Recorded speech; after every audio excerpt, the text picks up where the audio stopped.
Il est 10 heures et on a décidé d'être ponctuel. Désolé pour les retardataires.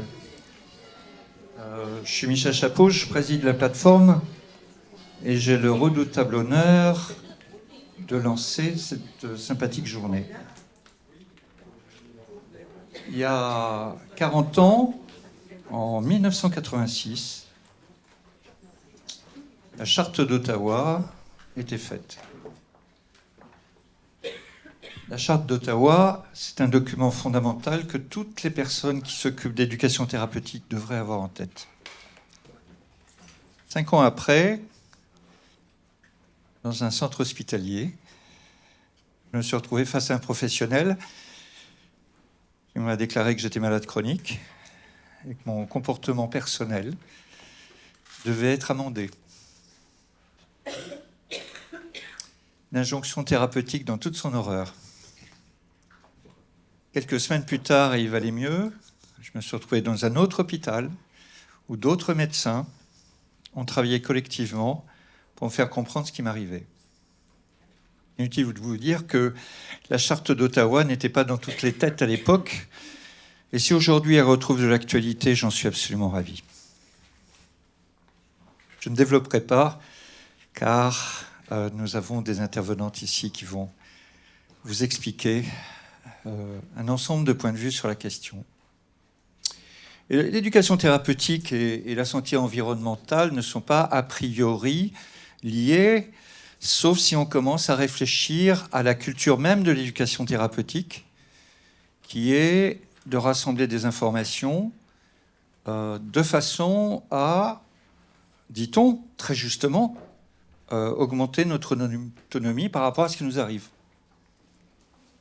Et il est clair aujourd'hui que la santé environnementale fait partie des informations que nous devons assimiler et agréger, nous qui sommes aujourd'hui des professionnels bénévoles ou salariés de l'éducation thérapeutique, pour les mettre à disposition des personnes qui sont susceptibles de modifier leur posture face à la maladie, face au handicap. Et donc, c'est l'objectif de la journée dans l'esprit de la charte d'Ottawa, je le dis résolument, et ça m'amuse beaucoup de considérer que les Canadiens ont contribué puissamment à la santé publique, d'abord avec la charte d'Ottawa, puis ensuite avec le modèle de Montréal. La présentation de la journée, vous la voyez ici. Je vais, dans peu de temps, donner la parole d'abord à Madame Autreux pour l'Agence régionale de santé, ensuite au professeur Marion Albouy, et les deux développeront un certain nombre de points de vue que je vais vous laisser méditer, parce que cet après-midi, on va vous inviter à participer à des ateliers extrêmement opérationnels pour tirer la quintessence, si j'ose dire, de ce qu'on vous a montré ce matin. Je voudrais en profiter de l'occasion pour vous remercier d'être ici. Je voudrais aussi remercier les personnes qui ont contribué à la confection de la journée. D'abord, les membres du groupe,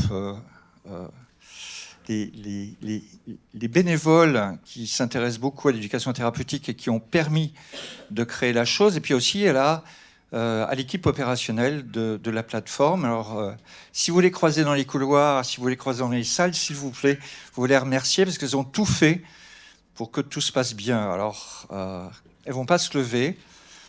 Et je ne vous demande pas de les applaudir, je vous demande simplement de les remercier la prochaine fois que vous les voyez, et c'est dans pas longtemps. Et puis, on vous a donné un sac en toile avec une anse pour être porté à l'épaule. Il paraît que ça se dit autrement en anglais. Ouais. Bon. Dans ce sac, il y a un crayon qui est inséré dans une feuille de papier. Alors, ne faites pas comme moi, ne plantez pas le crayon en espérant que ça donne un arbre. Ça prendra du temps, je vous le garantis, moi. Mais ce qui nous ferait plaisir, c'est que vous utilisiez la feuille de papier et que vous versiez un peu d'eau là-dessus de temps à autre, et puis que vous fassiez pousser. Et si vous estimez qu'un jour ça donne quelque chose, photographiez-le, envoyez-le nous. Ça, c'est une forme de remerciement qu'on appréciera énormément. Donc, bienvenue à tout le monde. Et je vais donc passer la parole à Alexia, qui va passer la parole à nos deux intervenantes de ce matin. Merci beaucoup.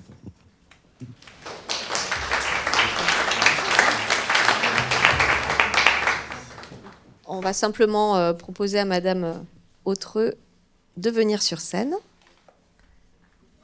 Vous trouverez sur l'étui à planter dont a parlé Michel un QR code qui renvoie vers le site internet dédié à cette journée. Vous retrouverez toutes les présentations des intervenants, de la bibliographie et d'ici 1 ou 2 jours, le replay des interventions du matin. Voilà.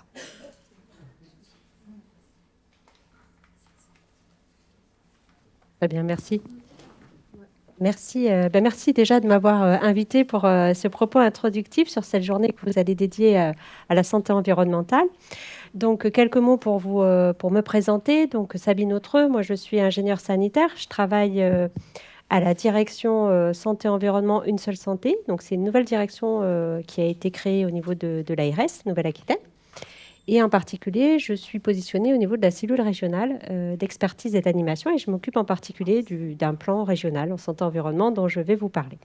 Donc, mon propos, ce sera de poser un petit peu les enjeux et la définition aussi de ce qu'est la santé environnementale et puis vous dire comment, effectivement, au niveau des institutions, et avec vous, bien sûr, on essaye d'avancer et de travailler ces sujets. Donc tout d'abord, si on revient aux déterminants de la santé, aujourd'hui, donc, les sciences nous indiquent que la majorité des déterminants qui vont conditionner la santé d'un individu se trouvent en dehors de l'offre de soins ou même en dehors de la génétique. C'est-à-dire que le poids des facteurs socio-économiques de l'environnement sont prépondérants sur l'état de santé de la population, d'où la nécessité de travailler ces questions-là. Alors sur la santé environnementale, la particularité, c'est qu'on travaille en même temps sur les comportements, mais également sur la qualité des milieux. Donc, on a vraiment une double porte d'entrée. Ce qui caractérise aussi l'environnement, c'est qu'on peut être exposé à des très faibles doses, donc contrairement si on compare par exemple au milieu du travail. Mais par contre, on va avoir des populations concernées très importantes, d'où un vrai enjeu de santé publique. Ce qui caractérise aussi la santé environnementale, c'est qu'on peut être exposé à de nombreux facteurs de polluants dans notre environnement dont les effets en interaction ne sont pas toujours connus. Donc, c'est les fameux effets cocktails qui nécessitent une mobilisation du secteur de la recherche pour nous aider à définir des seuils et à savoir comment gérer ces expositions à des cofacteurs.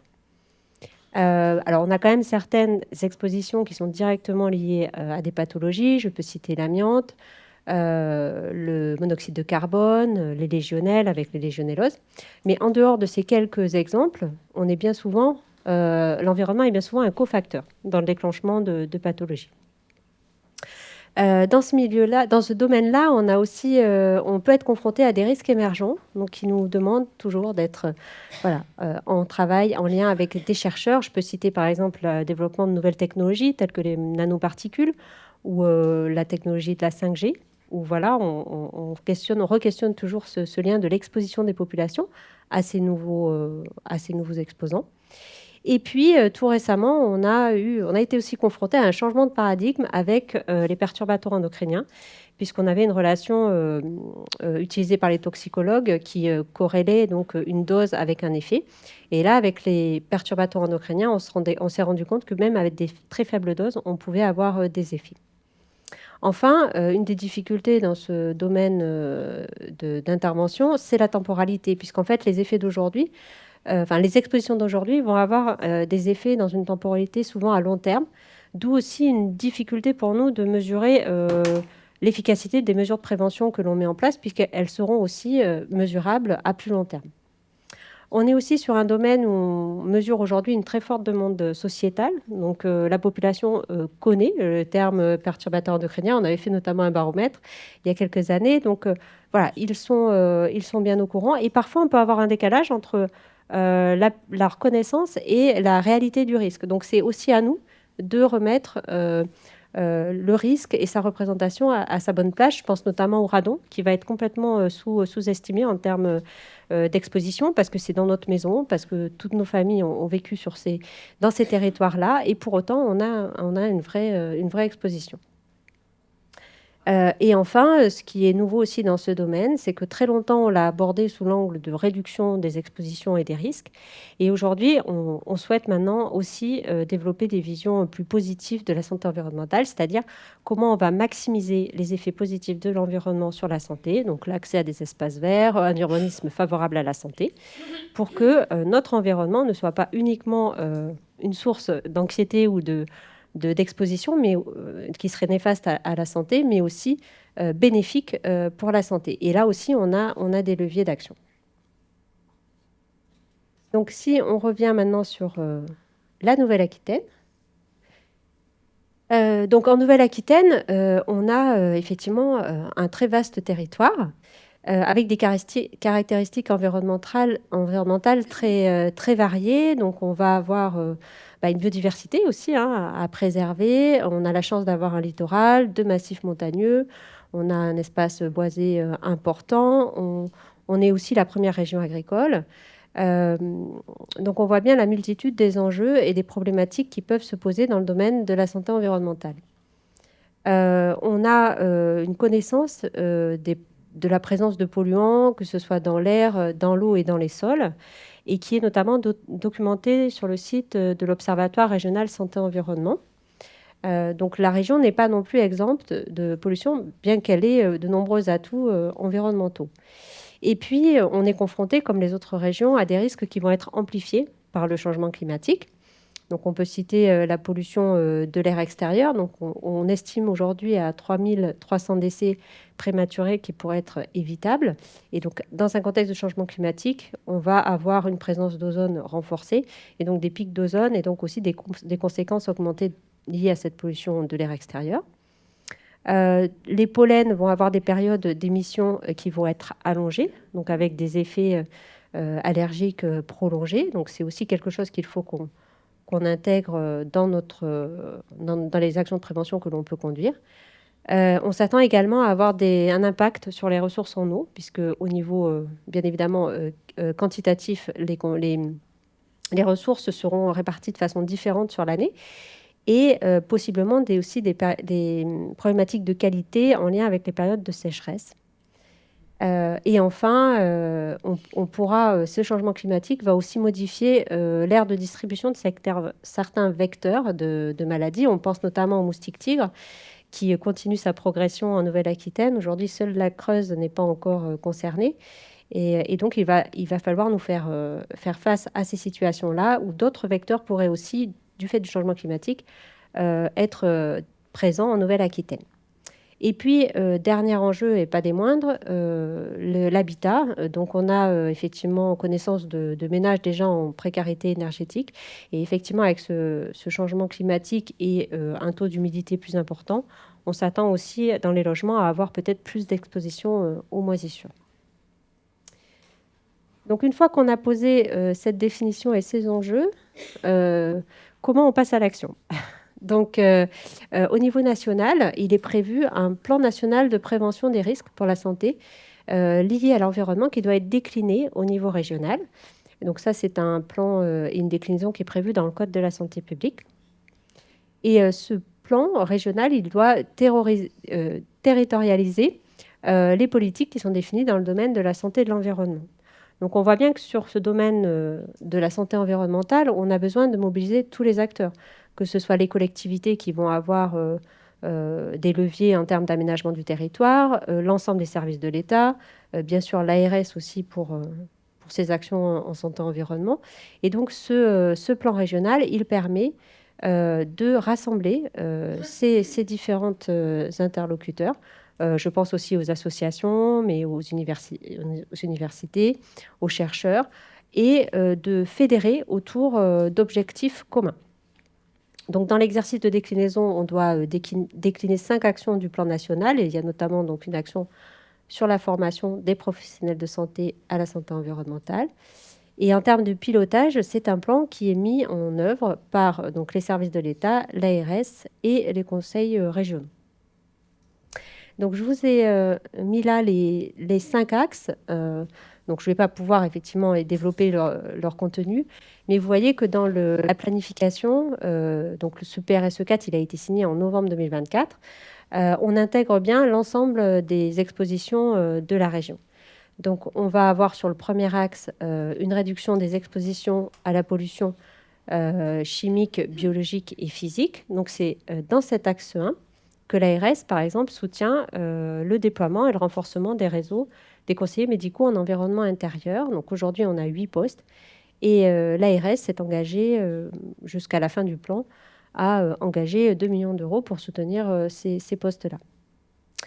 Sur l'axe 2, on va être sur l'axe très en lien avec le changement climatique. Donc, comment, effectivement, on réduit l'exposition de la population à des espèces végétales ou animales à enjeu pour la santé.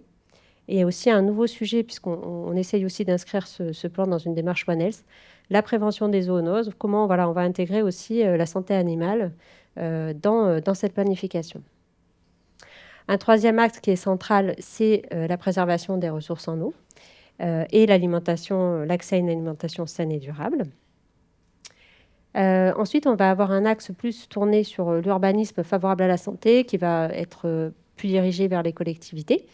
Et enfin, un dernier axe qui va être plutôt un axe de sensibilisation en ciblant en particulier deux publics. Donc les jeunes, parce qu'on se dit que l'acquisition des comportements, plus elle intervient tôt, plus elle sera profitable tout au long de la vie, et les professionnels de santé qui sont vraiment les relais attendus vis-à-vis de ces conseils vis-à-vis de leurs patients. Donc vous verrez au niveau des messages qui peuvent être relayés, il y a eu un gros travail de fait au niveau national pour les simplifier et pour les rassembler. Donc je crois qu'au niveau des ateliers que vous aurez cet après-midi, vous aurez des choses très pratico-pratiques, puisque j'ai expliqué que c'était des notions complexes, mais on a vraiment eu ce gros travail de fait au niveau national pour simplifier et rendre accessibles ces connaissances et qu'elles puissent se traduire de façon très concrète dans le quotidien de chacun. Et puis, dernière information que je voulais partager avec vous, si vous voulez continuer à avancer sur ces sujets-là, sachez qu'en Nouvelle-Aquitaine, on a un portail santé-environnement qui rassemble 3 sites. Donc, un site institutionnel sur l'avancement du plan, un site plus sur les actions et les acteurs de Nouvelle-Aquitaine sous la forme de brèves journalistiques qui permet, quand on veut se lancer sur une action de prévention, d'identifier qui, sur le territoire, travaille sur ces questions-là. Et puis, le site de l'Observatoire régional santé-environnement qui permet aussi de se dire, j'habite à tel endroit, quel est le niveau de pollution dans l'air, dans l'eau, avoir un accès centralisé à toutes les données en santé-environnement.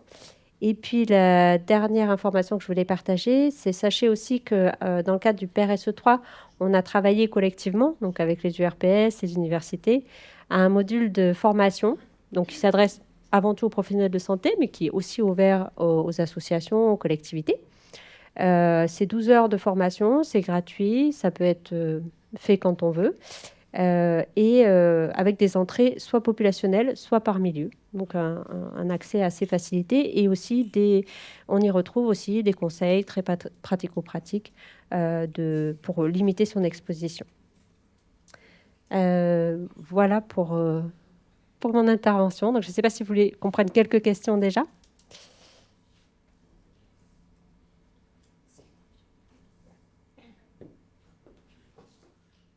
Bonjour, merci beaucoup pour votre intervention. Moi, je suis médecin au REPOP et au CHU.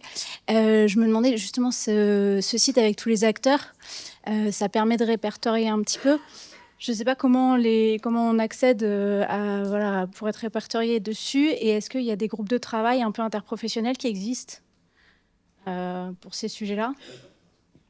Alors, donc tout simplement, sur le site du portail, il y a le contact, c'est Christophe Malvaux de l'association Graines Nouvelle-Aquitaine qui anime le site. Et, ou sinon, je peux partager aussi son mail. Donc, c'est tout à fait possible de témoigner. Et au contraire, c'est ce qu'on souhaite. C'est pour ça que j'en parle aujourd'hui. C'est que plus il y aura de témoignages, mieux ce sera. Alors après, ce n'est pas associé à des groupes de travail. Par contre, je sais que la région Nouvelle-Aquitaine a financé là récemment des conférences territorialisées pour justement aller au plus près et donc sur le site, effectivement, vous avez l'information sur ces conférences pour pouvoir y participer. Et là, vraiment, il peut y avoir un travail l'après-midi, mais on va être toujours sur du enfin, ça va pas être forcément des groupes de travail professionnels de santé ou collectivités. C'est vraiment, on rassemble l'ensemble des acteurs sur un territoire donné pour évoquer ces sujets santé-environnement.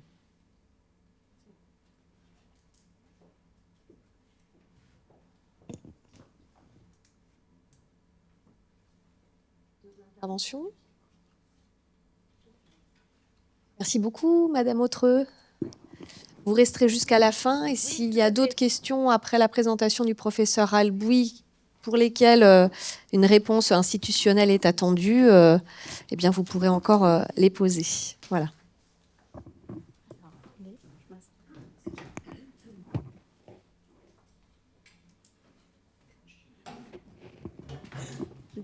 C'est bizarre.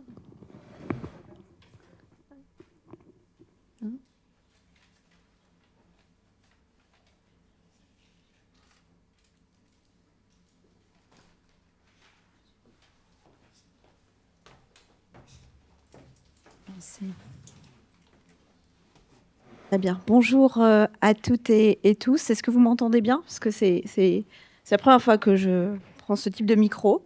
Donc, je vais essayer d'être à l'aise avec ça. Bonjour, moi je suis ravie d'être avec vous aujourd'hui. Je remercie vraiment les organisateurs de m'avoir invité ce matin à partager avec vous quelques notions que Sabine vient de présenter.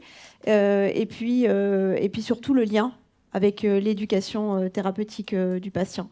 Alors, en quelques mots, pour vous situer d'où je vais parler, je suis médecin de santé publique. J'exerce au CHU de Poitiers, où j'ai la responsabilité du service de santé publique, qui est un service qui est très tourné vers la prévention avec différentes unités, dont l'UTEP, qui cet après-midi interviendra dans un atelier, et puis une plateforme que vous connaissez peut-être, hein, qui s'appelle la Villa Santé, et qu'on a beaucoup de chance d'avoir à Poitiers, qui nous permet de faire de la santé environnementale dans les programmes d'éducation thérapeutique. Je parlerai aussi avec une autre casquette, qui est celle d'enseignante chercheuse dans un laboratoire CNRS de l'Université de Poitiers. Donc enseignante effectivement dans le MOOC que vient de présenter Sabine, et puis chercheuse dans le laboratoire écologie, biologie des interactions, qui est un laboratoire One Health. Donc si ça vous intéresse, vous pouvez aller sur le site internet, je vous ai mis le QR code de l'équipe, particulièrement de l'équipe dans laquelle j'exerce, qui est l'équipe Interaction Homme, Environnement, Santé. Dans cette équipe, nous sommes une dizaine de chercheurs qui travaillons à cette question cruciale, qui est comment promouvoir un exposome favorable à la santé. Alors je reviendrai évidemment sur ces notions. Donc on est parti pour une petite heure de présentation, de conférence. Ce que je vous propose, c'est d'utiliser non pas le papier que vous allez semer, dont Michel a parlé tout à l'heure, mais plutôt l'autre bloc, dans lequel éventuellement vous pouvez lister les questions ou les commentaires ou les réflexions, parce que l'idée, c'est vraiment que je ne sois pas trop longue pour qu'on puisse avoir un temps d'échange ensemble et que vous puissiez aussi partager vos expériences, que j'imagine très nombreuses. Alors, dans cette présentation, je vais adopter un plan en 3 parties. D'abord, reprendre rapidement quelques concepts. Sabine en a parlé de certains d'entre eux, mais je crois que c'est important, surtout peut-être dans une communauté qui n'est pas forcément habituée ou qui n'a pas été forcément formée. J'entendais tout à l'heure la prise de parole d'un médecin. Moi-même, je n'ai pas été formée dans mes études sur la santé environnementale, donc je pense que c'est important de resituer les concepts de base pour qu'on parle tous de la même chose, parce qu'il y a beaucoup de choses autour de ça. Et dans un deuxième temps, évidemment, on va aller un peu plus sur le lien avec les maladies chroniques, puisque c'est le cœur de l'éducation thérapeutique du patient, et notamment les vulnérabilités que confèrent les maladies chroniques.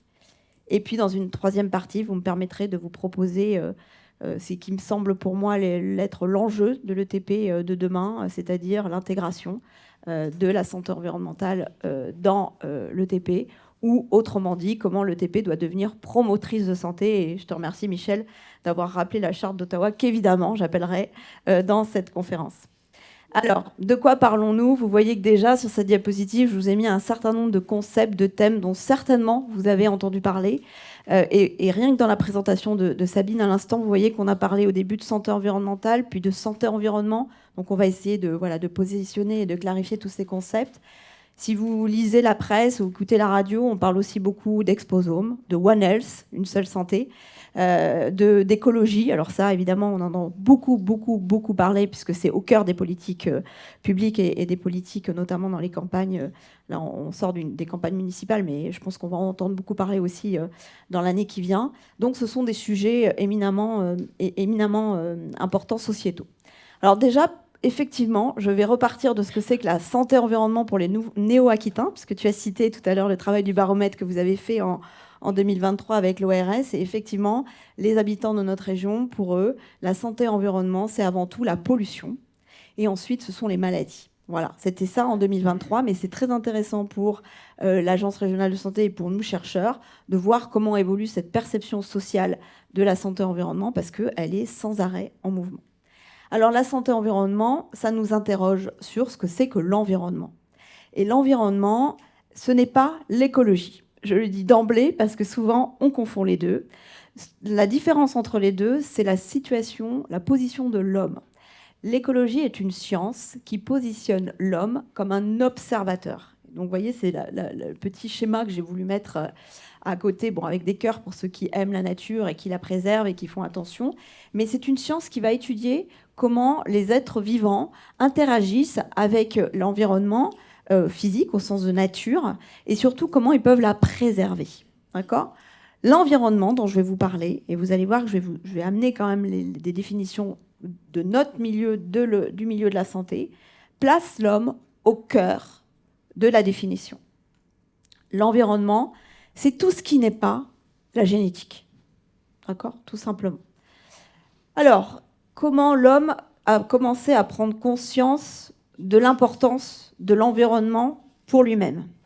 Eh bien, il suffit de regarder ce que l'on apprend beaucoup dans les études de médecine ou dans les milieux de soins en général.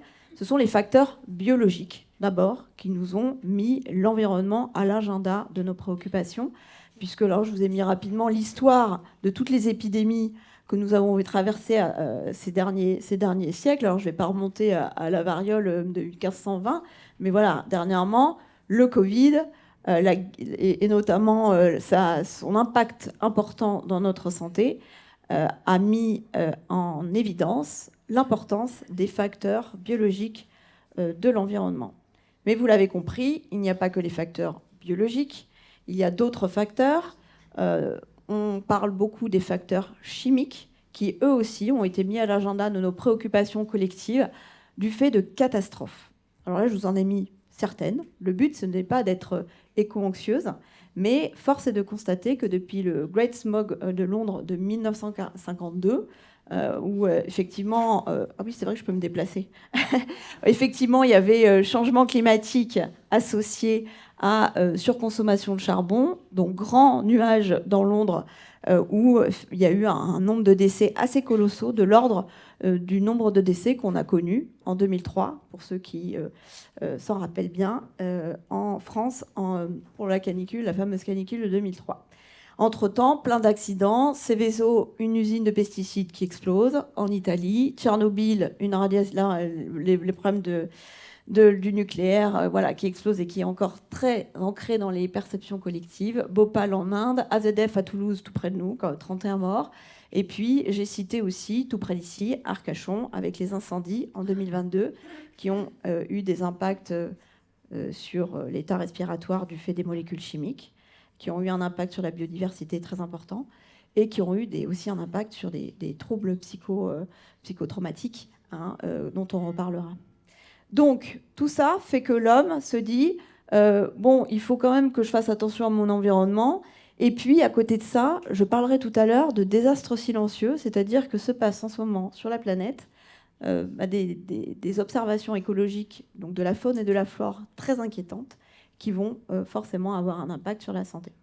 Et donc, cet agenda a été inscrit dans la loi française, puisque la loi française a intégré un concept qu'un chercheur a décrit, qui nous permet de rassembler tout ce que c'est que l'environnement et tous ces facteurs, que l'on appelle l'exposome.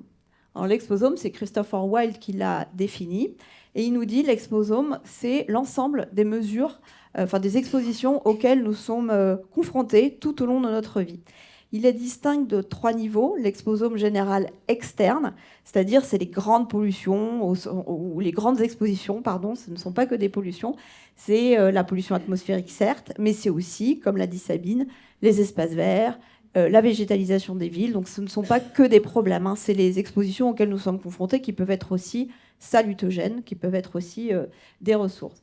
On va citer aussi, puisque j'ai mis des petits schémas, le soleil, le changement climatique, le trafic routier avec la pollution atmosphérique, l'urbanisation des villes, et puis, j'en parlerai un petit peu tout à l'heure aussi, les relations entre les êtres humains qui peuvent être source de stress comme source de bienfaits.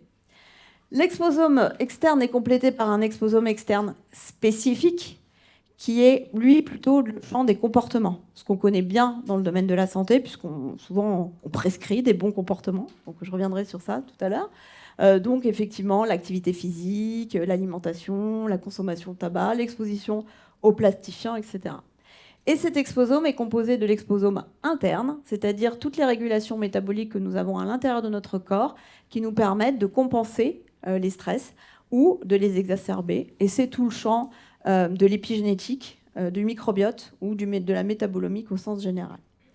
Donc cette définition de l'exposome, elle est vraiment centrale en santé environnementale et du coup, elle nous permet de nous interroger sur la définition de l'environnement qui, du coup, vous le voyez tout de suite, ce n'est pas que l'environnement physique. Je ne vais pas parler d'environnement égal nature. C'est beaucoup plus large que ça. L'environnement total, comme le dit d'ailleurs l'OMS, puisque c'est une définition officielle, je vous ai mis ici le rapport. L'environnement, c'est certes la nature, l'environnement physique, mais aussi l'environnement social et les comportements, les facteurs comportementaux. Donc vous voyez que c'est important de poser ça, parce que souvent, quand on dit environnement, eh ben, on pense qu'on parle de nature, alors qu'on est beaucoup, beaucoup plus large que ça.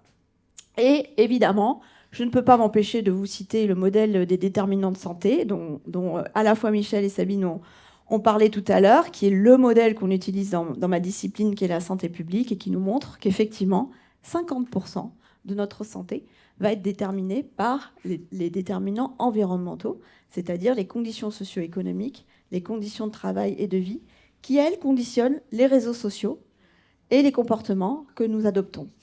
On parle de cause des causes, c'est-à-dire que les comportements que nous adoptons dépendent de l'environnement dans lequel nous nous situons.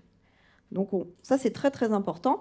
Et même pour aller plus loin, je vous cite une publication qui pour moi est le socle et que je dis partout, tout le temps. Tous mes étudiants qui passent dans le service doivent ressortir du service en sachant ça. 50% de notre santé est déterminée par l'environnement, 30% par les comportements et seulement moins de 20% par l'accès aux soins ou le soin. Donc c'est extrêmement important de le savoir pour pouvoir réguler les politiques publiques et passer d'une médecine purement curative à une médecine plus promotrice de santé et préventive. La génétique, qui est évidemment aussi un déterminant majeur de la santé, représente dans ces études moins de 1% de la santé des populations. D'accord ? Donc ça, c'est vraiment très important que vous ayez ça en tête. Et donc maintenant, on va définir la santé environnement et la santé environnementale. Et je fais exprès de distinguer les deux, puisque la santé environnement, et c'était très clair dans le propos, encore une fois, de Sabine, ce sont les facteurs biologiques, les facteurs physiques et les facteurs chimiques qui vont altérer notre environnement physique, donc notre nature, les milieux, le sol, l'air, l'eau, etc.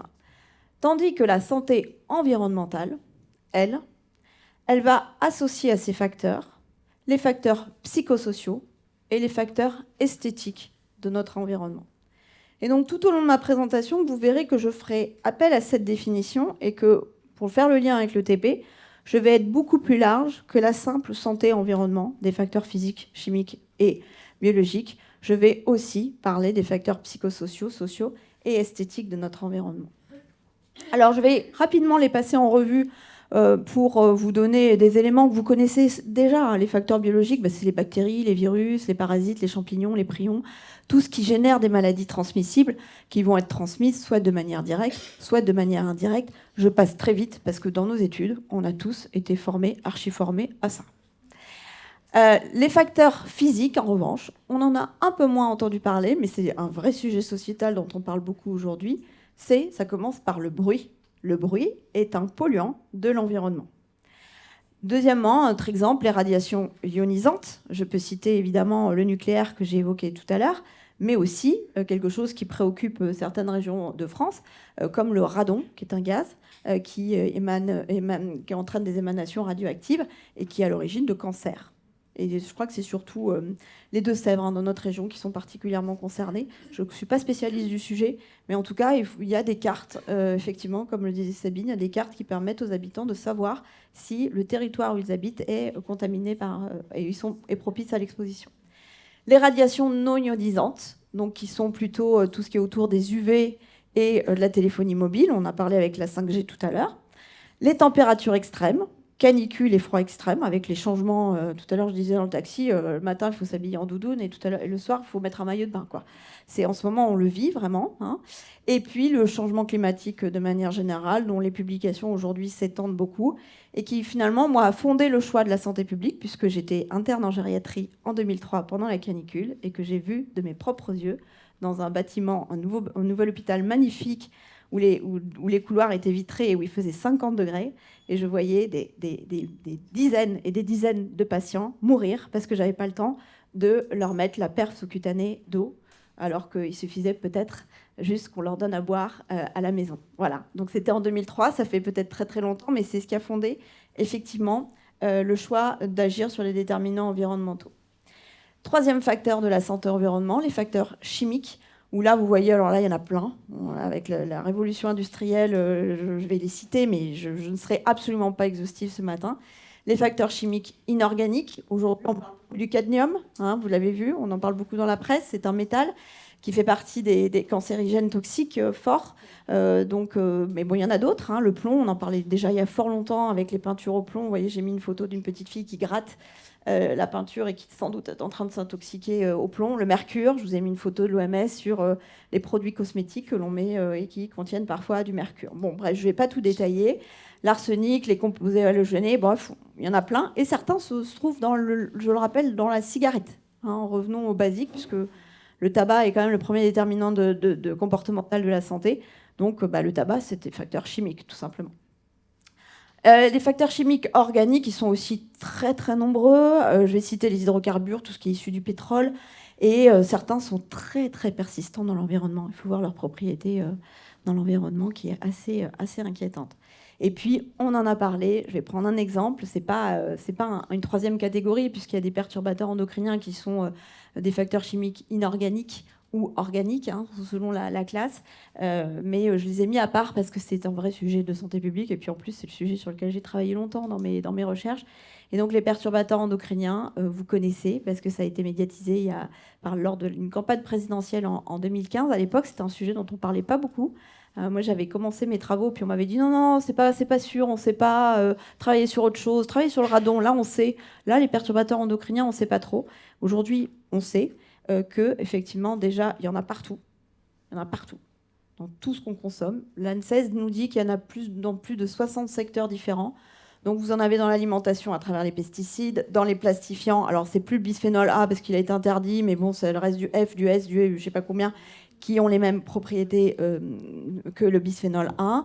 Les fameux parabènes qu'on retrouve dans les cosmétiques et aussi dans les médicaments, puisque ce sont des antifongiques. Les retardateurs de flamme, les phtalates, les composés perfluorés. Bon, là, c'est le moment de la conférence où je vous fais peur. C'est pas volontaire, mais c'est toujours comme ça. Et tout ça, ça pénètre dans votre corps par l'eau, par l'air, par le sol, partout. Et puis, alors, je vous rajoute un petit peu de l'actualité, évidemment, les PFAS, parce qu'on en parle beaucoup aujourd'hui, qui sont des perturbateurs endocriniens. Alors, j'ai fait même une boucle en elle-même, vous la voyez peut-être pas parce qu'elle est toute petite, qui vous montre tous les usages dans lesquels on peut être exposé aux PFAS, même si récemment les interdictions vont nous protéger un peu plus. Ces perturbateurs endocriniens, ils interfèrent avec les glandes endocrines de notre organisme, que vous connaissez bien, toutes, hein, elles régulent toute notre homéostasie interne. Et l'on sait, le rapport que je vous ai mis ici date de 2012. 2012, on sait depuis fort longtemps, même avant 2012. Mais dans ce rapport, au moins, on a tous les effets, les mécanismes d'action de ces perturbateurs endocriniens qui imitent ou qui amplifient l'action des hormones naturelles, qui vont même jusqu'à mimer ou inhiber les récepteurs des hormones naturelles.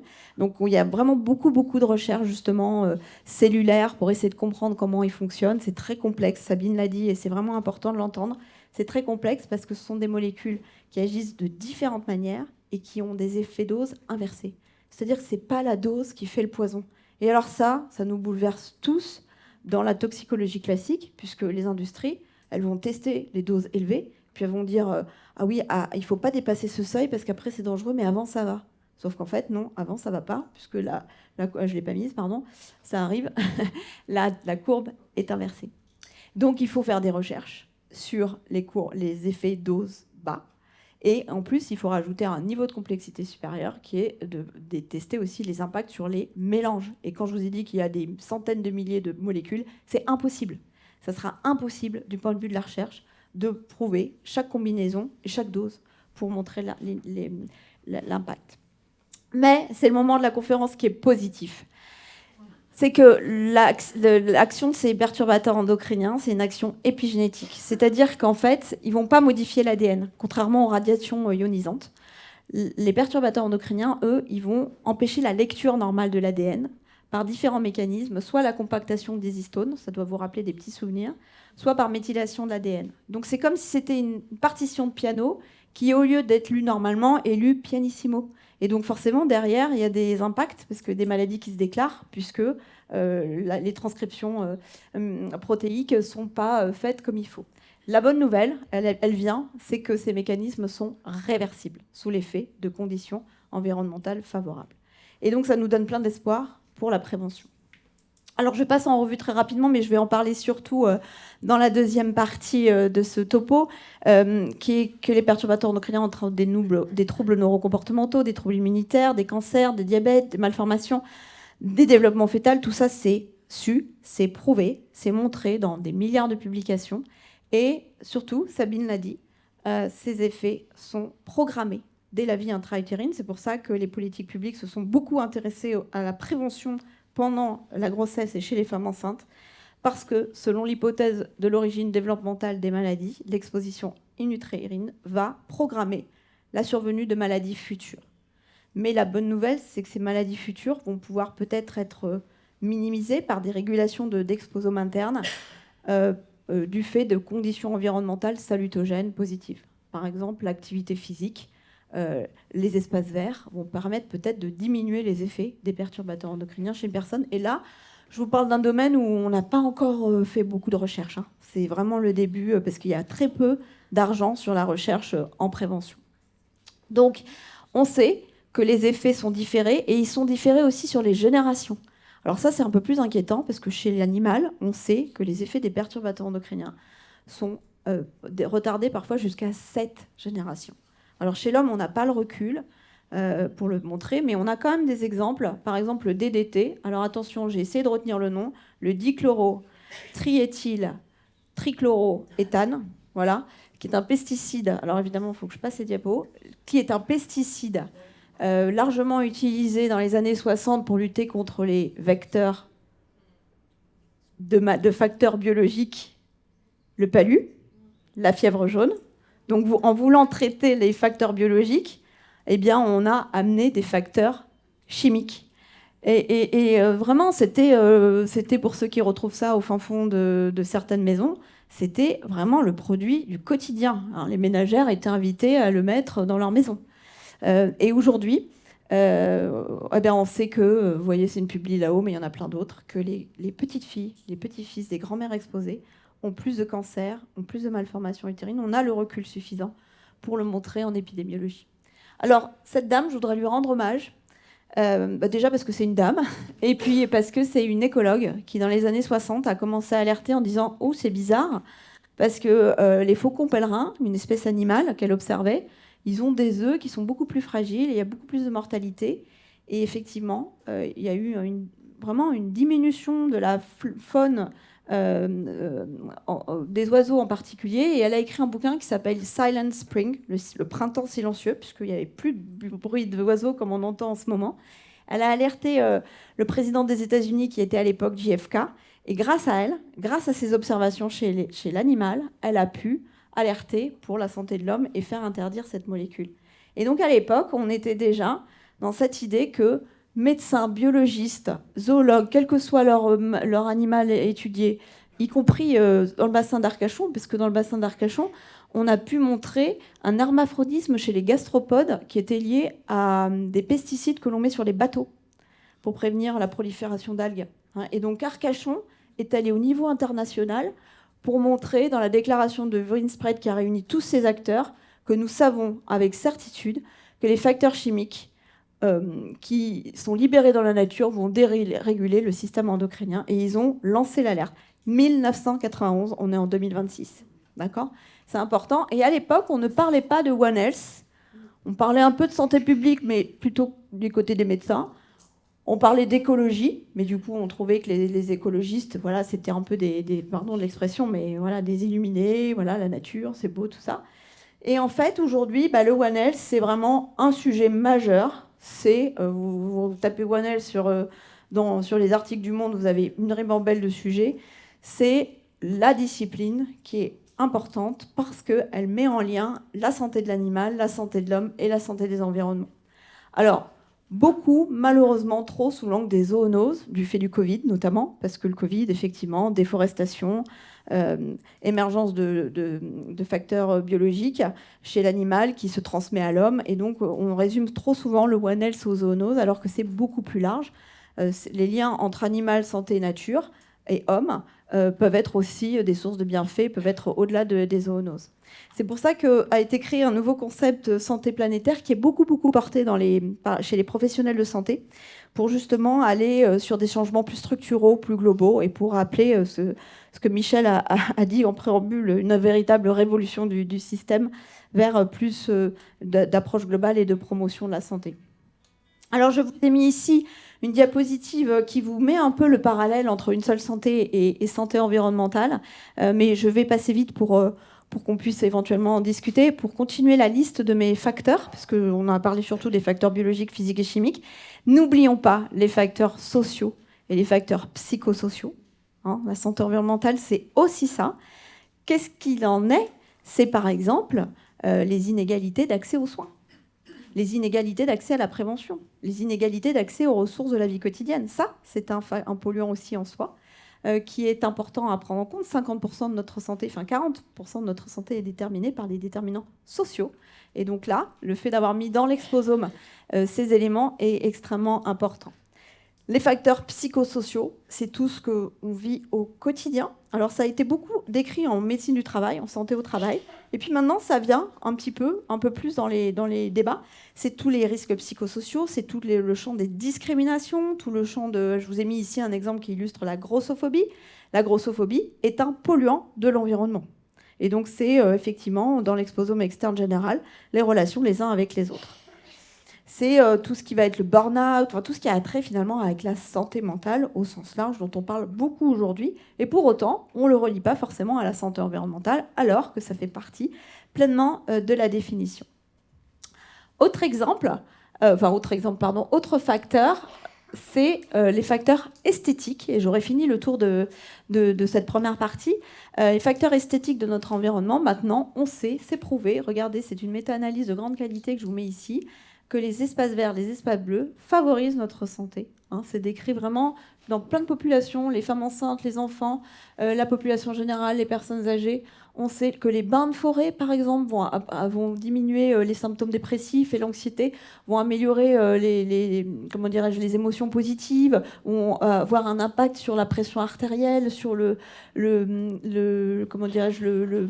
fonctionnement global cardiovasculaire, le taux de cortisol, etc. Tout ça, c'est un paquet d'études qui le montrent. Les espaces bleus et les espaces verts, c'est plus facultatif. Ça doit être aussi important que l'activité physique qui s'est introduite dans l'éducation thérapeutique, mais ça doit aussi faire partie de la boîte à outils de tout praticien. Alors, je vous ai mis ici un exemple parce que les facteurs esthétiques, pour moi, c'est aussi la publicité à laquelle nous sommes exposés. D'accord ? Alors, je ne sais pas très corporate pour Poitiers, mais je vous ai mis la photo de la fac de médecine où j'exerce. Là, vous avez une diapositive où on vous dit donnez de l'argent pour la recherche, c'est très important pour aider les gens pour les maladies. Puis de l'autre côté, on vous dit venez à la foire au vin, buvez du vin, buvez du vin. D'accord ? Et puis ici, je vous ai mis Poitiers, Grand Poitiers, la mairie. Et là, c'est une grosse pub pour un fast-food. Je vous dis pas lequel, mais voilà. Et puis ici, pareil, la mairie en bas, et puis c'est sur l'alcool. Donc, bon, ça respecte certes la loi E20, puisque la loi E20 nous dit qu'on a le droit de faire de la publicité sur les foires au vin, et quoi qu'en bas, je suis pas sûre. Mais c'est quand même pas très beau, et c'est pas salutogène. Ce qu'il faudrait peut-être, j'ai fait une petite boutade, Alexia, c'est peut-être remplacer ces affiches par promouvoir le TP, par exemple. Et puis d'autres villes, ça c'est vrai, c'est une expérience véridique, d'autres villes mettent des affiches avec des œuvres d'art pour que les gens qui ne vont pas dans les musées puissent venir là. On est dans la santé environnementale, on est dans les facteurs esthétiques de notre environnement. Alors vous voyez que environnement, exposome, ça veut dire la même chose, mais ce n'est pas toujours perçu de la même façon. Et dans toutes les communications que vous verrez, on vous parlera d'environnement. Donc il faudra toujours que vous vous posiez la question de quoi on me parle. Est-ce qu'on me parle d'exposome? Est-ce qu'on me parle d'environnement? Est-ce que les facteurs psychosociaux sont intégrés? Normalement, oui. Normalement, les facteurs psychosociaux sont intégrés. Et donc, quand on parle d'environnement, on parle d'exposome. Et là, c'est une diapositive qui m'amène tranquillement vers la deuxième partie, où en fait, vous voyez que la mortalité, je parlerai beaucoup de morbidité après, mais la mortalité liée à l'environnement, c'est 1/4 des décès dans le monde. 1/4 des décès sont liés à l'environnement. En tête, les maladies cardiovasculaires. Ensuite, les traumatismes, les chutes, les accidents de la route. Et en quatrième, les cancers. Alors, ça m'amène à parler du coup de maladies chroniques, de santé environnementale et maladies chroniques, de vulnérabilité. En France, je reviens en France, c'est 20 000 personnes, vous le savez, une personne sur 3, sans parler des aidants. Donc, c'est un sujet de santé publique majeur. Certes, ce n'est pas la population générale, mais enfin, c'est une personne sur 3. Donc, c'est très important. Qui ont une maladie qui est certes ralentie, mais qui est une maladie parfois avec des séquelles, des handicaps, avec des polypathologies, une dépendance, bref, une qualité de vie altérée pour la plupart des personnes, ou un sens de la vie en tout cas modifié, auquel s'ajoutent parfois des vulnérabilités que vous connaissez très bien. Mais je vous ai mis cette diapositive parce que j'ai lu cet article récemment. C'est un article qui est écrit par le CCNE, Comité national d'éthique, et en ce moment, il y a les consultations des états généraux de la bioéthique, et je vous invite vraiment à le lire parce que ça ne parle pas du tout de TP, mais en fait, ça parle de tout ce qu'on fait au quotidien. Et notamment, les préconisations de cet article disent qu'il faut aller vers une médecine de la personne et de la complexité, on en a parlé tout à l'heure, une démarche interdisciplinaire avec des temps réflexifs comme ce matin, donc merci beaucoup pour l'invitation, et des approches capacitaires. Donc si ce n'est pas la définition de l'ETP, ça, je veux bien qu'on me la redéfinisse. Alors, dans cette deuxième partie, pour quand même vous donner des éléments tangibles du lien entre exposome et maladies chroniques, je suis repartie de la liste des ALD, les 30. Puis je me suis dit, comment je vais faire? Je vais avoir besoin de toute la journée, Alexia, pour faire cette conférence si je passe en revue toutes les maladies chroniques. Donc, j'ai choisi 2 approches. Une approche avec une entrée par facteur de l'environnement. Je vais reprendre un petit peu mes facteurs, puis je vais vous dire un petit peu ce qui est lié aux maladies chroniques. Et puis ensuite, on fera une entrée par plutôt maladie. Facteurs biologiques, ne pas les oublier, ne pas les mettre trop en avant, mais ne pas les oublier, parce qu'il y a des facteurs biologiques à l'origine de maladies chroniques. La bilharziose compliquée, les tuberculoses actives, la lèpre, les hépatites, le VIH, le Covid long. Je ne vous détaille pas qui est lié à une bactérie, qui est lié à un virus, qui est lié à un parasite. Vous avez les photos de tout le monde ici en diapositive. Les facteurs physiques, là je vous ai trouvé une publication qui est publiée dans le Lancet, qui est très très bien faite, qui nous explique en quoi le changement climatique, les températures extrêmes, puisque j'ai pris cet exemple-là, mais j'aurais pu prendre le bruit, les radiations ionisantes, ont un impact sur notre santé. Et comment ça fonctionne? En fait, ça part de la fameuse déshydratation que j'évoquais tout à l'heure dans mon expérience clinique. Déshydratation qui va entraîner des complications rénales, qui va entraîner un désamorçage cardiovasculaire, qui vont entraîner en fait le fait que les maladies cardiovasculaires sont les premières causes de mortalité sous température extrême. En plus, évidemment, des exacerbations des maladies respiratoires. Donc, tout patient chronique qui a maladie cardiovasculaire et maladie respiratoire doit absolument être accompagné en prévention sur les températures extrêmes. Facteurs chimiques et maladies chroniques, je ne reviens pas sur mes perturbateurs endocriniens que je vous ai détaillés tout à l'heure. Je vous ai mis ici comment dirais-je, un rapport. Alors, il y a beaucoup de données, hein, beaucoup de rapports, mais je ne serai pas exhaustive ce matin. Je vous donne des billes pour aller chercher plus loin, si ça vous intéresse.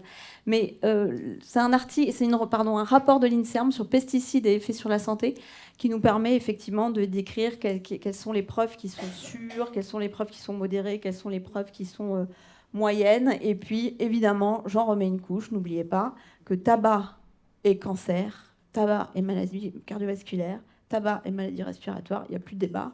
Donc ça doit être notre première action collective. Tout patient doit pouvoir être sensibilisé, tout patient fumeur, à l'arrêt du tabac. Facteurs sociaux et psychosociaux, là je vous fais juste un petit teasing pour vous dire que non seulement c'est un facteur important parce que dans toute maladie, il y a du stress qui aggrave les maladies, d'accord ? Donc ça, il n'y a pas besoin de vous faire une leçon. Mais aussi parce que l'état de l'environnement, ce que je vous dis là, peut-être ma conférence elle-même, va entraîner du stress. Hein, donc c'est ce qu'on appelle l'éco-anxiété. Donc aujourd'hui, on définit des 10 éco-émotions, l'éco-anxiété, l'éco-colère, l'éco-paralysie, etc., qui elles-mêmes sont pourvoyeurs de maladies chroniques, de maladies psychiatriques communes, chroniques. Donc ça, il faut en prendre attention pour justement nous-mêmes ne pas être anxiogènes dans notre proposition d'intégrer la santé-environnement ou la santé environnementale dans notre prise en charge. Il y a aussi des éco-émotions positives, et c'est là-dessus que je voudrais qu'on rebondisse collectivement, c'est comment les mobiliser dans la prise en charge en éducation thérapeutique. Donc, je passe sur le détail que la maladie psychiatrique, ce n'est pas la même chose que la santé mentale saine. On peut être malade physiquement et avoir une bonne santé mentale et inversement. Donc, tout ça, je n'ai pas le temps de vous en parler, donc je vous invite tous à Poitiers, le 12 juin prochain, mes étudiants du DU Santé environnementale, qu'on porte avec l'Université de Bordeaux en complément du MOOC, organise un colloque santé mentale et santé environnementale. C'est gratuit, il faut juste que vous vous inscriviez. 12 juin à Poitiers, à la fac de médecine. Deuxième approche, c'est l'entrée par maladie. Et là, évidemment, j'avais le choix, puisqu'on a plus de 30 maladies chroniques dans notre liste d'ALD. Et j'ai choisi de partir, évidemment, des plus fréquentes. Donc, je parlerai de diabète de type 2, je vais parler de tumeurs malignes. Je ne vais pas avoir le temps de parler de maladies psychiatriques, mais ce n'est pas grave, on en parle le 12 juin à Poitiers. Et je parlerai évidemment de maladies cardiovasculaires, qui sont les maladies les plus fréquentes, comme vous le voyez dans cet histogramme qui nous montre la prévalence des maladies chroniques en France. Alors, maladies cardiovasculaires, une publication très intéressante, vraiment. C'est un rapport européen qui nous montre comment ça fonctionne. Oui, c'est bon. C'est comment ça fonctionne sur l'exposome sur les maladies cardiovasculaires, outre l'âge, la génétique, etc. Bien sûr, les facteurs socio-économiques sont pourvoyeurs de maladies cardiovasculaires. Bien sûr, la consommation de tabac et l'ensemble des facteurs comportementaux en général, dont le sommeil. Hein, je pense que c'est important aussi de se le dire, parce qu'on est focus obésité, tabac, activité physique. En fait, on oublie que le sommeil est pourvoyeur de maladies cardiovasculaires. Et puis, les environnements, il ne faut pas les oublier. Il ne faut vraiment pas les oublier, parce qu'en fait, vous voyez, ça, c'est un rapport européen qui nous montre que la pollution de l'air, c'est 30 000 décès par maladie cardiovasculaire, c'est 75 000 décès par pollution chimique, c'est 15 000 décès par ce fameuse température extrême que j'évoquais tout à l'heure, et c'est aussi des décès liés au bruit. Donc on ne peut plus aujourd'hui résumer les facteurs de risque cardiovasculaire aux simples facteurs qu'on a eu l'habitude d'apprendre à la fac, avec la pression artérielle, et puis est-ce que vous bougez, est-ce que vous mangez, et combien vous pesez. Il faut absolument tenir compte de l'environnement de vie qui représente plus de 18% des cancers. Un décès cardiovasculaire sur 5 est lié aux maladies, aux facteurs de l'environnement, au sens santé-environnement. Alors sur le diabète, je voudrais vous présenter cette publication que j'ai mise, je crois, dans les références bibliographiques Alexia, parce que je l'ai trouvée géniale. Parce que pour la première fois, on se sort de de chaque facteur de risque individuel vers la maladie. Là, vous avez la liste de tous les facteurs. Alors, pour vous donner des éléments de lecture, vous avez le niveau de preuve ici. Plus la flèche est haute, plus le niveau de preuve est très très fort. Donc, on est sûr quasiment du lien. Et plus c'est bas, plus il faudra faire plus de recherches parce qu'il y a des limites dans les conclusions des études qui ont été produites. Et puis, vous avez en première colonne l'exposome externe général. En deuxième colonne, l'externe général spécifique, donc les comportements, et puis l'exposome interne. Donc vous avez comment l'environnement conditionne nos comportements qui vont modifier notre métabolique à l'intérieur et du coup générer des maladies. je ne vais pas prendre tous les exemples, évidemment, par souci de temps, puis je vous dis, j'ai plus envie de discuter avec vous. Mais par exemple, vous voyez qu'une urbanisation très importante va favoriser la pollution de l'air, qui va favoriser l'altération endothéliale, les inflammations, l'insulinorésistance. Un autre exemple, vous voyez que cette urbanisation élevée, elle va favoriser du bruit, et donc il y a des études qui ont montré que, pareil, il va y avoir des problèmes de sécrétion d'insuline, de régulation de la sécrétion d'insuline. Les fast-foods, je n'ai même pas besoin de le dire, les fast-foods font que les gens mangent des fast-foods et puis donc ont un BMI altéré, des problèmes de microbiote, etc., etc. Bon, ce qui est en rouge, c'est un peu grave, enfin, voilà, mais il y a du vert. Allons sur ce qui décroît le risque de diabète. Les espaces verts, la marchabilité favorisent l'activité physique qui permet de diminuer l'insulinorésistance et le BMI, bien entendu. Donc vous voyez qu'on ne peut plus dire aux gens « faites de l'activité physique ». Je vois qu'ici, il faut développer l'éducation thérapeutique et le sport santé, oui, mais il faut surtout faire un plaidoyer pour qu'il y ait des espaces verts pour que les gens fassent de l'activité physique. Alors, dernier exemple, ce sont les tumeurs malignes. Là, j'ai essayé de regarder la dernière publication la plus récente parce qu'il y a beaucoup de rapports et de choses diverses et variées. J'ai trouvé ce rapport qui vient juste d'être publié en fin d'année 2025, Cahier de la recherche, qui est issu justement du programme de recherche santé, travail et environnement, qui a étudié différents exposomes, enfin différents polluants ou éléments de l'exposome, et qui nous dit, et Sabine l'a dit tout à l'heure, hein, l'amiante et cancer du poumon, il n'y a pas photo, c'est sûr, c'est certain, on le sait, c'est même ce qu'on appelle ça pathognomonique. Benzène, c'est sûr, ça entraîne des cancers. L'exposition aux particules fines, la pollution atmosphérique, c'est sûr, ça entraîne des cancers. Certains pesticides, c'est sûr, d'accord ? C'est vraiment avéré ou très fortement probable. Et puis, il y a des présomptions fortes qui nécessitent encore de faire de la recherche, mais comme je vous l'ai dit, on ne pourra pas tout chercher sur tout, les perturbateurs endocriniens et les nanoparticules. Alors, face à tout ça, la santé environnementale ne dit pas seulement il y a des risques. Elle n'est pas là juste pour nous donner des connaissances sur il y a des risques et comment ils agissent et comprendre les risques. Elle nous dit aussi comment on agit sur ces risques. Parce que vous voyez que la totale définition de la santé environnementale, elle est sur cette diapositive. La santé environnementale, elle va aussi intégrer, parce que Sabine nous a dit tout à l'heure sur le PRSE, c'est-à-dire les éléments de politique publique, de prévention, de contrôle pour protéger les générations futures. Alors sur cette diapositive, j'ai voulu vous montrer à quel moment il faut agir. Parce que là, vous avez la vie, d'accord ? Et puis vous avez la probabilité d'avoir une maladie chronique. Donc la probabilité d'avoir une maladie chronique, du fait des facteurs non modifiables, elle augmente avec l'âge, puisque plus on vieillit, plus on a un risque d'avoir une maladie chronique. Du fait de caractéristiques génétiques liées à l'âge, dysfonctionnement naturel des organes, c'est normal. Et puis, vous avez ici un peu l'exposition à des polluants qui font que le risque existe de maladie chronique qui est plus élevé que si on n'était pas exposé à des environnements. Si on comparait d'ailleurs les générations de nos arrière-grands-parents vis-à-vis de nos parents, probablement qu'ici, nous nous situerions là, et nos arrière-grands-parents ici, du fait notamment de l'extension des facteurs chimiques. Eh bien, les interventions, vous voyez que plus elles sont précoces au niveau de la vie, plus elles réduisent le risque de maladies chroniques, plus elles sont tardives, moins elles réduisent le risque, mais elles le réduisent quand même. Donc mon message, c'est de dire, les politiques publiques sur l'enfance, les femmes enceintes, c'est génial, il faut continuer, même il faut peut-être aller chez les jeunes. Mais il ne faut pas oublier les patients chroniques. Voilà, il ne faut pas oublier les patients atteints de maladies chroniques. Donc le TP santé environnementale, c'est un sujet extrêmement important. La question qui se pose, c'est comment faire pour faire cette prévention, promotion de la santé. Donc dans les 18 minutes qui me restent, si je ne me trompe pas, je vais passer à la partie peut-être plus pragmatique, peut-être vous donner des pistes de réflexion et de discussion sur comment on peut faire ensemble, collectivement, pour changer de paradigme et intégrer les données que je viens de vous présenter, j'espère, assez clairement.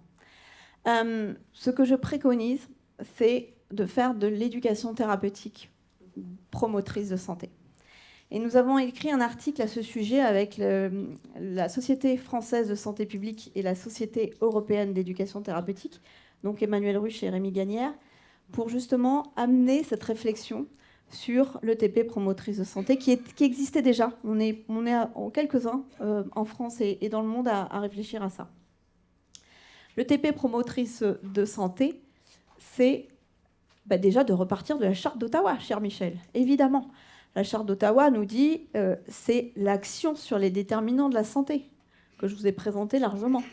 Il faut donner aux individus et aux communautés la capacité d'agir sur l'ensemble de ces déterminants de santé. Pas que sur les comportements. Il faut aussi que les individus puissent agir sur les déterminants environnementaux. Et la promotion de la santé, ça c'est très important. Parce que j'entends souvent que la promotion de la santé, c'est la prévention primaire. Non. La promotion de la santé, elle se situe à tout niveau du secteur de la vie d'un individu. Avant qu'il soit malade, quand il est malade, après qu'il soit malade. D'accord ? La promotion de la santé, ça se situe partout. Donc, de parler d'éducation thérapeutique qu'on situe plutôt là, promotrice de santé, c'est pas du tout aberrant. Alors, comment on fait en pratique ? Eh bien, on appelle les 5 stratégies d'Ottawa, que vous connaissez peut-être parmi vous, l'acquisition des aptitudes individuelles, le renforcement de l'action communautaire, la création de milieux favorables et supportifs, la réorientation des services de santé et l'élaboration des politiques publiques saines. Le développement des aptitudes individuelles, je vais les passer les unes après les autres. Le développement des aptitudes individuelles, d'abord je vais vous parler de vos aptitudes individuelles à vous, avant de parler de celles de vos patients. Ça suppose évidemment de s'interroger sur ses propres compétences psychosociales pour être en capacité de réfléchir à ses propres capacités de résilience, de salutogénie, d'autocontrôle, d'auto-efficacité, parce que ça commence par réfléchir à ce que vous faites dans votre quotidien, en fait, en matière de santé. Le sens de la cohérence, j'aime beaucoup, parce que c'est lié à la salutogénèse et c'est lié à ce qu'on comprend de la situation, au sens qu'on en donne et au pouvoir d'agir que l'on met et qui est très, très en lien avec ce que l'on fait en éducation thérapeutique, c'est-à-dire développer le pouvoir d'agir, l'empowerment des personnes, soutenir, développer la littératie en santé, favoriser l'autonomie et puis développer l'estime de soi. Alors, tout ça, ça se résume évidemment par les 2 triptyques qu'on connaît parfaitement en éducation thérapeutique, savoir, savoir-être, savoir-faire, et qu'on connaît parfaitement aussi en épidémiologie, connaissance, attitude et pratique. Et pourquoi je vous montre tout ça alors que vous le savez vous-même ? Mais parce qu'en fait, toutes ces compétences-là qu'on mobilise en éducation thérapeutique, elles doivent nous servir non pas juste à modifier nos comportements et atteindre la fameuse qualité de vie qu'on met à toutes les sauces dans chaque intervention sur l'éducation thérapeutique, mais aussi à modifier son cadre de vie. Et ça, c'est une communication qu'avait fait Olivia Gross dans un congrès en 2018 que j'avais trouvé très intéressant. C'est une patiente partenaire qui est chercheur par ailleurs au LEPS, au laboratoire d'éducation et de promotion de la santé de Bobigny, et qui effectivement qui nous dit que toutes ces compétences-là du soignant doivent être mobilisées au service du questionnement sur l'environnement dans lequel on exerce et du questionnement dans lequel le patient est, dans quel environnement il est. Donc toutes ces notions, nous on les utilise beaucoup dans le service puisque c'est un peu notre modèle fétiche, la salutogénèse, qui est le parapluie de la salutogénèse et qui va nous permettre de donner du sens à ce que l'on va faire et ce que l'on croit et à l'optimisme malgré toutes les difficultés et tous les dangers qui nous entourent. Si bien que l'éducation thérapeutique promotrice de santé doit osciller, c'est pour ça que vous voyez une flèche qui va dans les 2 sens, doit osciller entre un modèle qu'on connaît parfaitement, le modèle de la pathogénèse, de la mauvaise santé qu'on veut éviter, où on va travailler sur les facteurs de risque, en protégeant la population, en faisant de la prévention et éventuellement du soin. Il doit osciller vers vraiment la vision de santé positive, de salutogénique, qui est largement décrite dans la littérature et qui nous amène à travailler sur les ressources, parce que la nature, si je prends l'exemple simplement des facteurs de l'environnement physique, la nature peut être aussi une ressource et pas que une liste de risques que j'ai citée tout à l'heure. Donc effectivement, aujourd'hui, il y a bon nombre de publications qui nous disent que la nature nous fait du bien. La nature nous fait du bien. Alors ça, vous pouvez le trouver sur Internet. C'est une production de Promo Santé France qui explique. Alors c'est plutôt à destination des scolaires parce que curieusement, tout ce qui va être promotion de la nature et de la sortie, on le fait au tout petit, puis on oublie de le faire chez les patients atteints de maladies chroniques. C'est marrant. On va parler de tabac chez les malades chroniques et puis on va parler de nature chez les enfants, alors qu'en fait, tout le monde a besoin de parler de tout, quoi.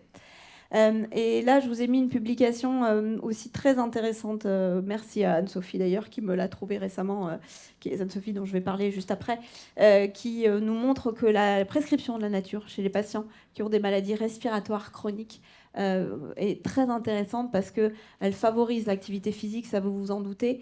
Elle diminue l'impact des changements climatiques et des températures extrêmes, elle diminue le stress, elle diminue évidemment les polluants de l'air extérieur que nous respirons. Donc la nature est indispensable à promouvoir pour toutes ces raisons-là. Alors pour autant, j'alerte tout de suite, elle ne doit pas intégrer la liste des bons comportements à adopter, parce que je critique souvent cette approche, y compris, pardon Sabine, mais des plans nationaux ou des plans régionaux de santé environnement. Et là, c'est un extrait de ce qui est écrit dans le plan. Informer sur l'état de l'environnement pour adopter les bons gestes. Bon, rappelez-vous toujours qu'en éducation thérapeutique, on ne fait pas de l'éducation à la santé, on fait plutôt de l'éducation pour la santé.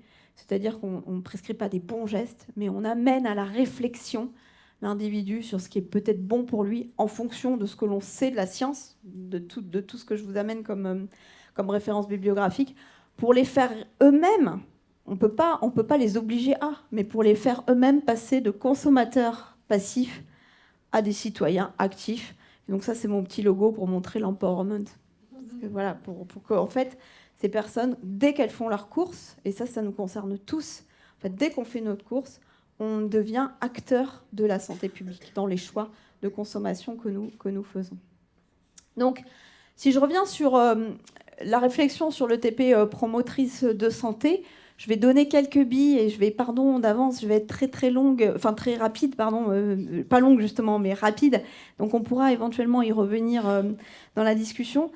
Mais ce qu'on s'était dit avec Rémi Gagnère et Emmanuel Ruche, c'est qu'il faut vraiment faire de l'ETP intégrative, et ça vous le savez, parce qu'on dit souvent les compétences d'auto-soin, les compétences d'adaptation.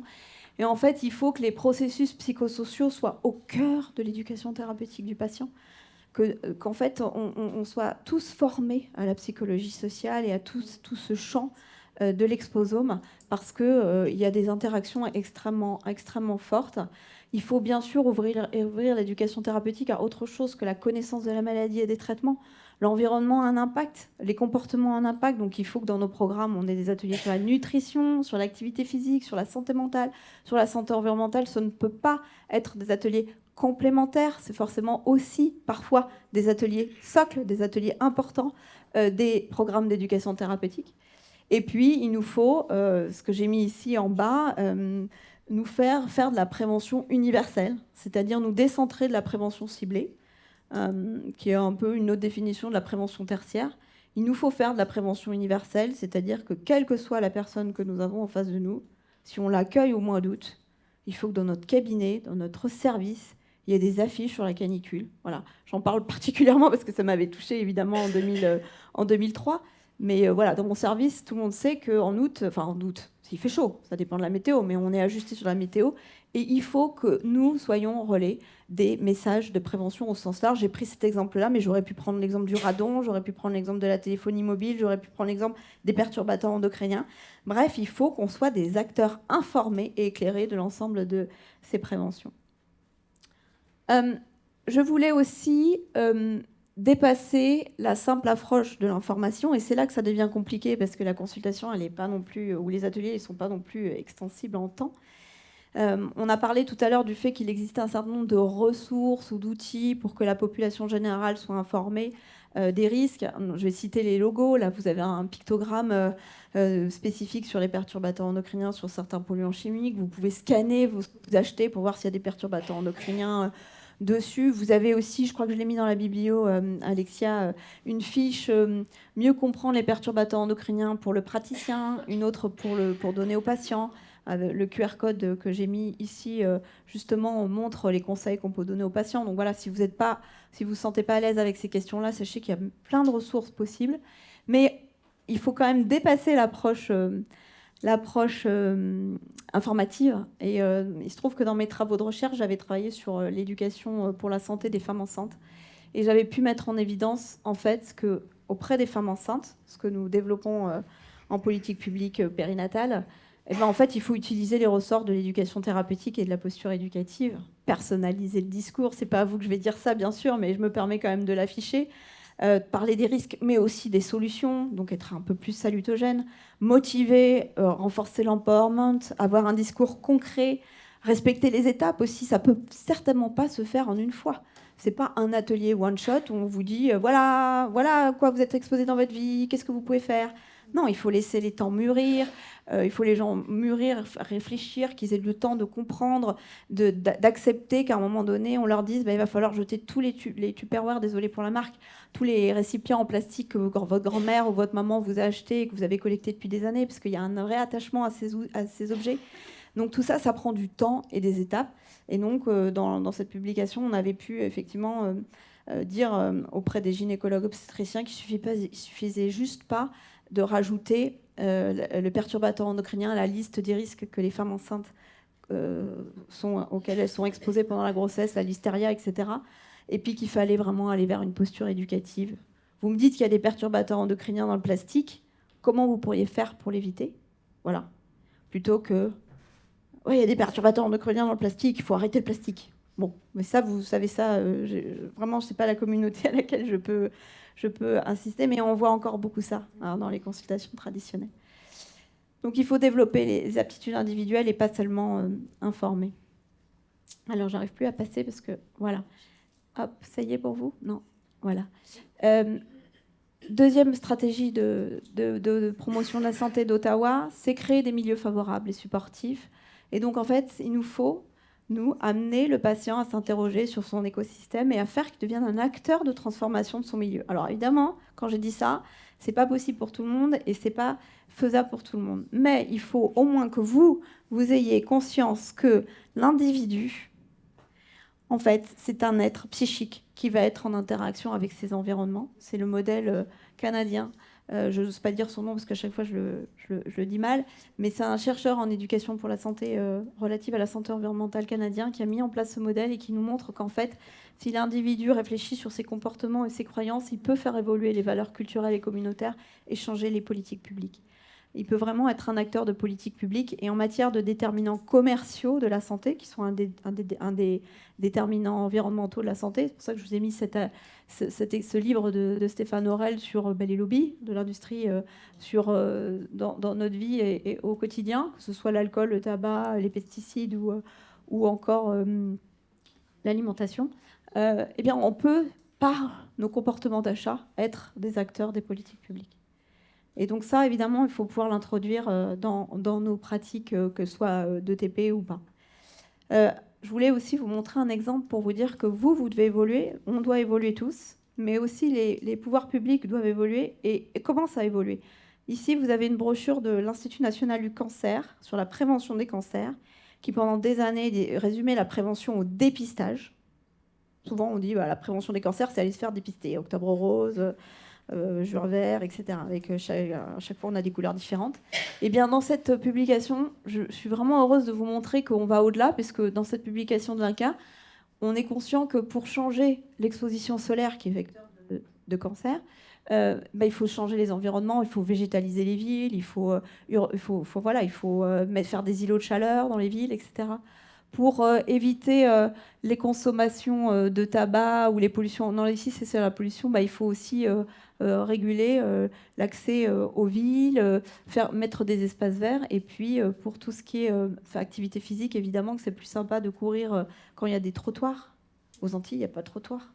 Il fait chaud, il n'y a pas de trottoir. Et dans les supermarchés, il y a 25% de sucre en plus dans les yaourts. C'est normal qu'il y ait un taux d'obésité plus élevé. Voyez ? Donc, tout ça montre qu'en fait, ce sont les environnements qui vont changer les comportements. Et puis, les villes s'y mettent. Sabine en a parlé, l'urbanisme favorable à la santé. Je vous ai mis l'exemple de l'activité physique. Il est évident que quand on a des infrastructures comme ça dans sa ville, on a plus envie d'aller faire du sport que quand on a des routes en bas de chez soi. C'est évident. Et ça, il faut qu'on en tienne tous compte. Et je voulais aussi, si vous me le permettez, dans le temps qui me reste, vous parler de votre pratique et des milieux dans lesquels vous exercez. Parce qu'il y a de la littérature quand même qui se développe sur le fait que les milieux de soins dans lesquels nous travaillons peuvent être aussi des enjeux de santé environnementale. La transformation des milieux, les milieux de soins, l'accueil des patients, les événements indésirables, la couleur des couloirs, tout ça, tout ce qu'on peut relever en qualité des soins et gestion des risques. Eh bien, en fait, il suffit d'écouter nos patients, et notamment en ETP, on a le temps d'écouter, et souvent, ils ont des récits assez hallucinants sur ce qu'ils ont traversé aux urgences ou dans d'autres services. Et Olivia Gross nous dit qu'en fait, il faut les écouter et intégrer ces recueils au service d'environnement capacitant, d'environnement de soins capacitants. Et c'est ce qu'elle appelle l'éducation salutogénique. Donc j'ai trouvé ça intéressant parce que ça faisait écho avec ma salutogénèse à moi, celle que j'utilise dans mes travaux. Et voilà, je vous mets juste la référence. Éventuellement, je la rajouterai dans ce que je vous ai envoyé, Alexia. Et puis, il faut transformer aussi les environnements de pratique de l'ETP.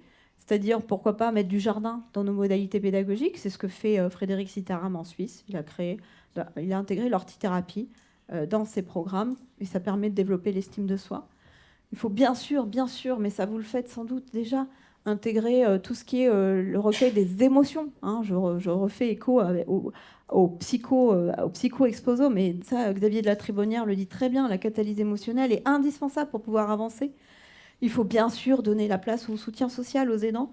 Et puis, je ne peux pas, évidemment, ne pas vous parler de l'architecture, des facteurs esthétiques et du salutogénic design, en vous illustrant cela par la structure dans laquelle j'ai la chance d'exercer et la chance d'avoir développé avec le professeur Virginie Migeot à Poitiers. Donc, il y a une vidéo que j'ai mise ici, que vous pourrez regarder sur France 5 si vous n'avez pas eu l'occasion de venir nous rejoindre aux Journées Portes Ouvertes qu'on organise tous les ans. Et puis, dans cette structure, on évalue l'impact de l'environnement enrichi sur nos patients. Et en fait, on se rend compte que oui, ça marche. Le fait d'éduquer l'éducation thérapeutique d'une manière intégrative, comme je l'ai dit, en intégrant la santé mentale, en intégrant l'activité physique, en intégrant l'alimentation, en plus des données de base, et en plus en le faisant dans un lieu plutôt très sympa, où il n'y a pas de chaise entre le patient, de table pardon, entre le patient et le professionnel, où on est vraiment dans un lieu accueillant, sans blouse blanche, dédramatisant, joyeux, réfléchi dans toutes ses couleurs, ses espaces et sa luminosité.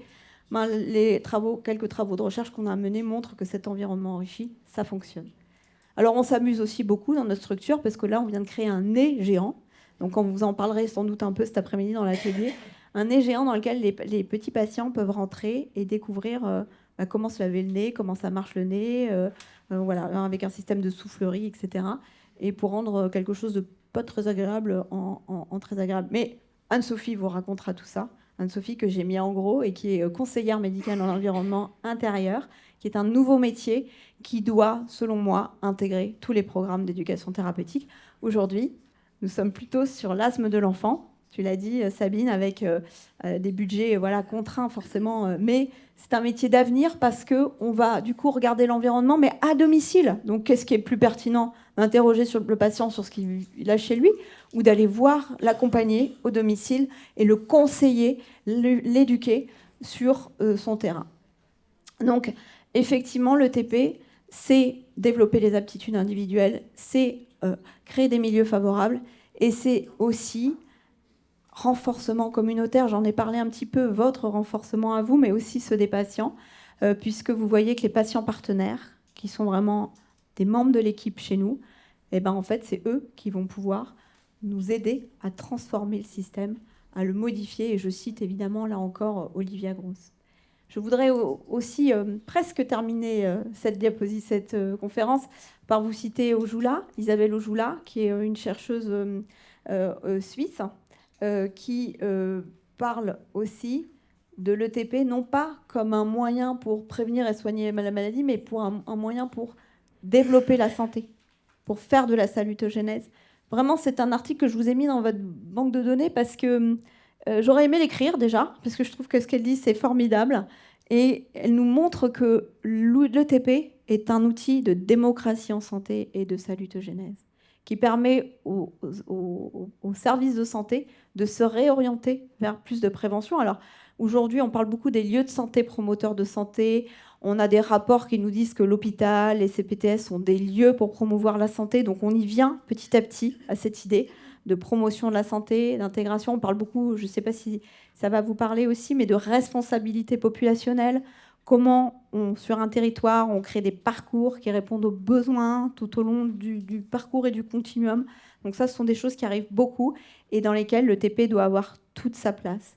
Et dans cette ETP, les soignants, particulièrement, dont vous, là je m'adresse à vous, doivent devenir, non pas, alors j'ai été un peu dur, hein, volontairement, je suis provoque, des soignants éducateurs passifs, en tout cas peut-être passifs vis-à-vis des déterminants environnementaux, parce que pas formés, à des soignants ambassadeurs de santé environnementale, et notamment ambassadeurs des déterminants commerciaux de la santé que j'évoquais rapidement tout à l'heure. Et là, c'est pareil, je vous ai mis une publication française, accessible facilement, qui montre qu'en fait, les acteurs de la santé, en plus de plein d'autres acteurs, doivent promouvoir les politiques de santé favorables. Alors j'en ai mis plusieurs exemples et je vais passer vite pour vous les montrer. Toutes ces politiques que je vais citer maintenant, que vous devez connaître en tant qu'acteur de l'ETP, elles remettent toutes à sa juste place la responsabilité individuelle. C'est-à-dire que l'individu n'est pas seul responsable de ses comportements. Et ça, c'est pas moi qui le dis, c'est Ojula encore une fois. Il y a des comportements qu'on peut faire évoluer. Il y en a pour lesquels il ne faut pas qu'on s'épuise, parce que l'action n'est peut-être pas auprès du patient, mais auprès de l'environnement. C'est des villes vertes. Là, pour le coup, c'est les collectivités territoriales qui doivent s'en emparer. Il y a suffisamment de littérature maintenant qui montre que les villes vertes fonctionnent. Alors en tête, Angers, Rennes, Strasbourg, mais il y en a plein d'autres. Voilà, ça fonctionne. Ça diminue les douleurs au dos, ça diminue les troubles de l'anxiété, les dépressions, l'asthme, les AVC, les migraines, donc ça fonctionne. Et en plus, ça fait gagner de l'argent. Donc ça, si ce n'est pas un super plaidoyer, je ne m'y connais pas. Les acteurs de l'ETP doivent aussi appuyer les politiques publiques. Aujourd'hui, on parle beaucoup de la génération sans tabac. C'est passé au Royaume-Uni, ça a du mal à passer en France, alors que pourtant, c'est aujourd'hui peut-être la mesure qui permettra d'avoir les taux de prévalence de consommation de tabac aussi bas que dans d'autres pays, et du coup, les conséquences sur la santé, bien sûr, moins importantes. Aujourd'hui, on parle beaucoup de l'adoption du Nutri-Score. C'est un sujet d'importance. Il y a des débats, des reculs, des avancées, des discussions. Vous avez votre rôle en tant que professionnel de santé, déjà de vous informer, de comprendre ce qui se passe, et puis peut-être de signer les pétitions, parce qu'il y a des sujets de santé publique comme ça qui ont évolué sous l'impact, justement, de la mobilisation des acteurs des différents domaines. Je cite aussi l'interdiction du glyphosate, qui est un gros sujet. Je suis un peu provoque, mais pas tant que ça, parce que vous voyez, grâce à la générosité du lobby du glyphosate, on va pouvoir agrandir notre cimetière. Je ne suis pas si provoque que ça, parce que la science montre quand même des liens, même si ça a été réfuté et critiqué par l'industrie. Je vous cite d'ailleurs aussi un très bon film qui relate tout ça, ces enjeux. Et bien sûr, ma collègue Laurence Huck, qui est chercheur à l'INRAE sur ces questions-là, et qui témoigne de manière très claire sur la pression que peuvent ressentir les chercheurs dans ces domaines. Et puis, évidemment, sujet d'actualité, ô combien d'actualité, la loi du plomb. Là, je crois que c'est la semaine dernière, où vraiment c'est tout récent.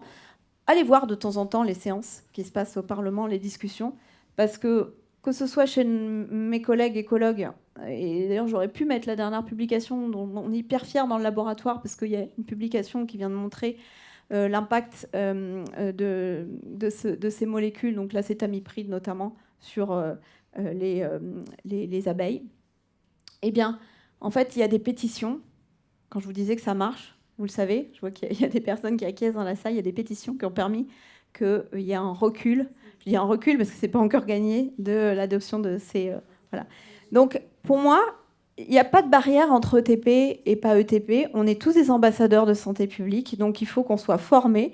Et évidemment, je terminerai cette conférence par vous dire qu'on doit bien sûr agir sur les individus. C'est comme ça qu'on a été formés et c'est comme ça que fait l'ETP. Mais aussi, on doit agir sur les milieux. Sabine l'a dit tout à l'heure. Donc, on doit être des éducateurs, mais aussi des ambassadeurs. Et pour ça, n'hésitez pas à vous former. Il y a des formations, comme cette conférence aujourd'hui, qui j'espère vous aura un peu éclairé. Les MOOC, les DIU et plein d'autres formations, parce qu'effectivement, on n'a pas été formé pendant des études. Merci beaucoup pour votre attention.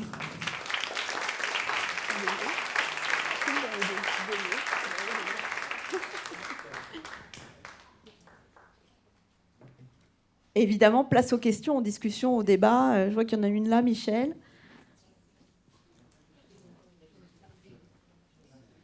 Et j'espère ne pas avoir été trop longue, surtout. Non ? Parfait. Merci, professeur Marion, pour nous avoir collé la migraine. C'est une somme d'informations. Et je ne doute pas que les personnes qui soient ici voient leur pratique bouleversée par ce qu'on vient d'apprendre. Parce qu'en réalité, ça change complètement notre vision de la chose. J'invite évidemment la salle à poser des questions. Moi, j'en ai une qui est très simple, très très simple. J'ai dit en début de séance j'avais une injonction thérapeutique à reconsidérer ma posture personnelle. Aujourd'hui, on voit que ma posture personnelle joue toujours, bien sûr, et qu'il y a beaucoup d'autres facteurs qui influencent ma santé. Je vous le dis très globalement. Est-ce que ça n'aurait pas tendance, dans ces conditions, à déresponsabiliser les personnes malades et les personnes sous handicap? Ça, c'est un problème majeur, parce qu'à ce moment-là, rien ne va les inciter à modifier leur posture, tout simplement. Hein. Donc voilà, c'est ma question, très simple. Elle est très simple et au cœur, je pense, de la discussion éthique de l'ETP. Sommes-nous des éducateurs? Rien que le mot questionne, en fait. Hein. Ou sommes-nous des accompagnateurs de vie, de réflexion, voilà. Et c'est pour ça que C'est pour ça que j'insiste beaucoup sur l'approche psychosociale et la différence entre éducation à la santé et éducation pour la santé. Rien que le petit mot « à » et « pour » a un sens extrêmement important parce que on ne peut pas être dans une réflexion hygiéniste sur les comportements quand on sait que les comportements sont conditionnés par les environnements.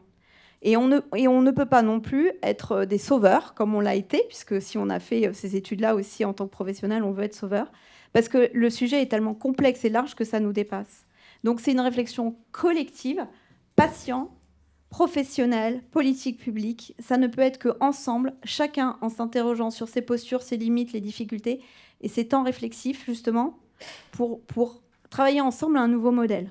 Mais ce nouveau modèle, effectivement, merci pour le retour. Je suis contente de vous avoir donné la migraine. Alors, pas parce que je vous ai donné la migraine, mais je suis contente si ça a semé une petite graine pour vous interroger sur vos postures personnelles.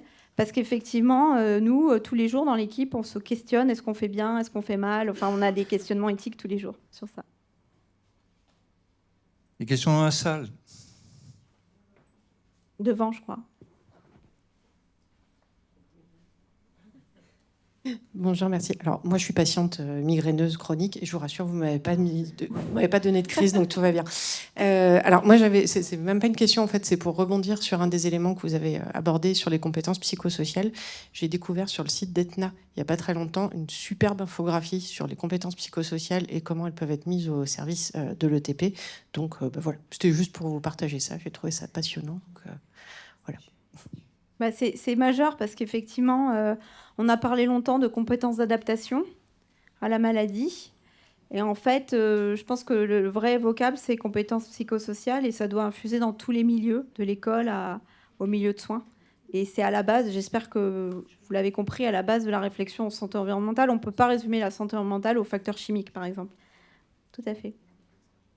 Oui. Bonjour, merci pour la présentation.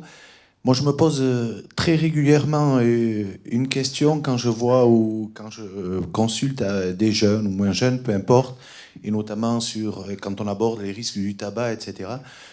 Je me dis, ces jeunes, je vais leur expliquer, on va partager sur les risques, etc. Mais en fait, je me dis, mais qu'est-ce que je peux faire vis-à-vis du buraliste? Qu'est-ce que je peux faire vis-à-vis des grandes surfaces? Comment on peut agir pour... Parce qu'ils sont pris là-dedans. Enfin, ils sortent du cabinet, ils sortent, et puis la vraie vie, elle n'est pas dans mon cabinet, elle est à l'extérieur. Et je voudrais savoir, est-ce qu'il y a des possibilités d'action pour peut-être sensibiliser les buralistes? Je ne sais pas comment faire, parce que là, pour le coup, il y a de l'économie. Alors, effectivement, les buralistes, ils sont tributaires du ministère de l'économie. Hein. Ce sont des agents de l'État, faut se le rappeler. Donc, l'action directe auprès d'eux, elle est compliquée.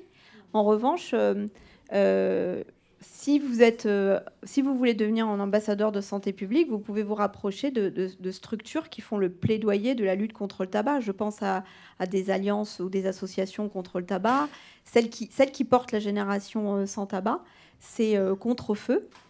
qui sont un lobbyiste. Ce sont des lobbyistes de santé publique qui ont même des bureaux à Bruxelles, je crois, qui vont justement éclairer les parlementaires sur les risques du tabac. Ça, c'est le premier levier. Donc, les acteurs de santé publique, on va dire, vous pouvez vous rapprocher d'eux. Le deuxième levier, c'est en tant que citoyen, c'est vos députés, vos parlementaires, en fait. Vous avez aussi la possibilité de les éclairer. Vous êtes des éclaireurs de la décision publique, puisque vous êtes des scientifiques, vous connaissez la science, vous savez. En plus de ça, vous savez, et en plus, vous voyez. Moi, ce que je trouve génial en médecine, c'est que j'ai des confrères qui me racontent des situations cliniques. Ah, je comprends pas, j'ai de plus en plus de cryptorchidie, d'hypospadias. Ah, je comprends pas, sur ce territoire, il y a de plus en plus de cancers. Ah, donc, en fait, vous êtes des témoins directs de l'environnement, de l'impact de l'environnement sur la santé. Donc, avec votre expérience clinique patient, ou patient, je parle d'expérience professionnelle ou expérience patient, et les données scientifiques qui sont aujourd'hui, j'espère, vous avoir montré qu'il y en a beaucoup, vous avez suffisamment d'arguments pour aller plaider auprès de vos parlementaires et de rejoindre des associations de santé publique qui aujourd'hui sont des acteurs du plaidoyer, en fait, qui utilisent les mêmes armes, si je puis me permettre d'utiliser ce terme, ça fait un peu guerrier, que les industries. C'est ce qui se passe vraiment sur la loi du plomb. La loi du plomb, vous avez une guerre de lobbying, des acteurs de la santé publique qui savent maintenant se mobiliser, et puis des acteurs de l'industrie. Alors après, quand je dis ça, attention, je voudrais quand même remettre ça en contexte, parce que je n'aimerais pas être décideur public. L'industrie génère de l'emploi qui génère de la santé. Voilà, c'est pas binaire, c'est beaucoup plus complexe, beaucoup plus... Voilà. Mais en tant que professionnel, mon message est de vous dire...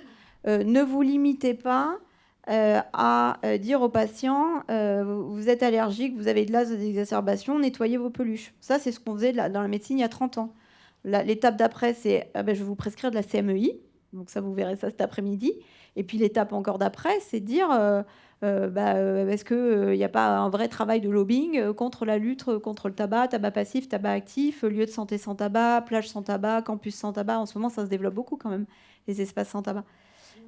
Tout en respectant évidemment les fumeurs, parce que aussi il ne faut pas, comme je l'ai dit à la fin, les culpabiliser, les stigmatiser, sinon on va retomber dans le psycho-exposome.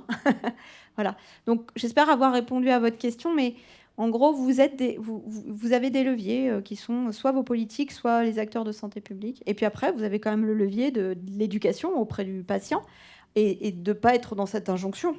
De vraiment dans l'accompagnement et de le faire réfléchir, en fait. C'est ce que vient de dire madame sur les compétences psychosociales, de l'amener progressivement à changer, mais tout en vous protégeant, vous, vraiment, parce qu'encore une fois, nous, on agit sur les 20%. Le reste, les comportements, on n'y arrive pas trop, et l'environnement, on n'est pas armé pour, c'est les politiques publiques. Il m'a semblé voir sur un slide prévention quaternaire. J'ai rêvé, non? Non, absolument pas. Est-ce que vous pouvez juste nous expliquer ce qu'est la prévention quaternaire? Alors, c'est le modèle, c'est la classification un peu traditionnelle de l'OMS, Organisation mondiale de la santé. C'est une classification que j'aime pas beaucoup, mais qui est très utilisée. Donc, je l'utilise pour vulgariser les propos, qui permet de classer la prévention selon l'état de santé de maladie. Je sais pas où je l'ai mise. La prévention quaternaire, on est malade, d'accord? Et alors, il y a deux définitions qui circulent, donc je vais vous en donner une des deux, voire la deuxième.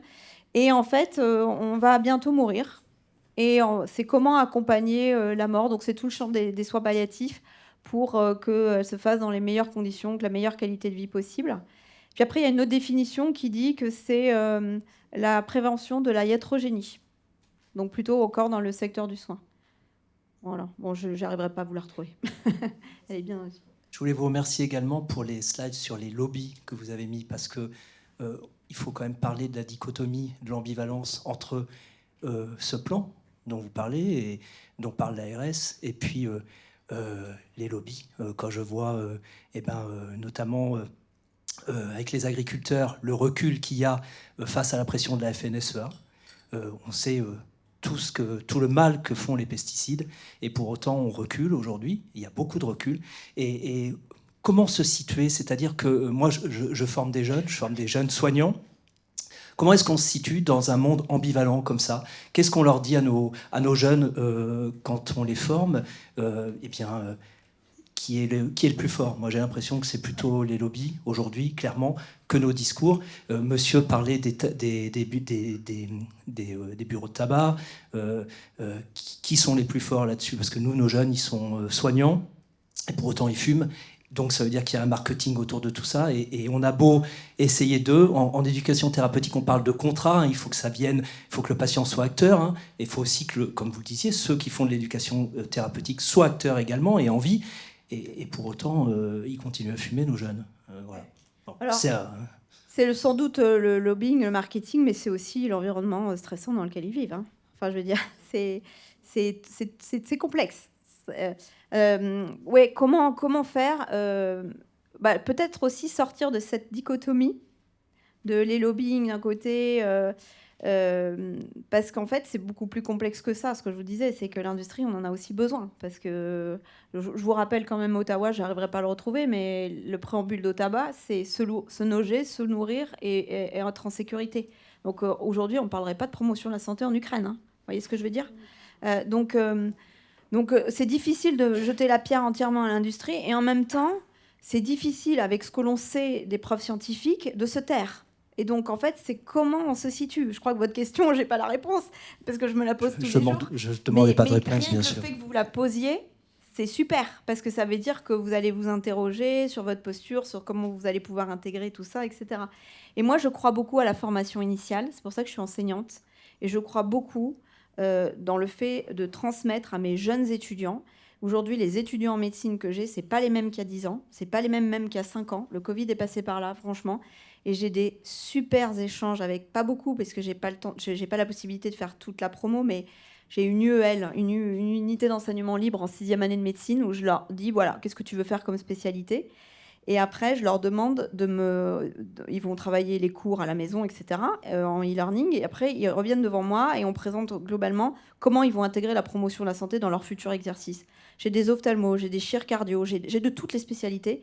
Tous ces étudiants arrivent à réfléchir à changer un système. Donc moi, je crois beaucoup à ça, à la jeunesse, à la formation des soignants des tout-petits, à l'exemple aussi, et puis à l'intelligence collective, à la curiosité, l'ouverture d'esprit, en fait.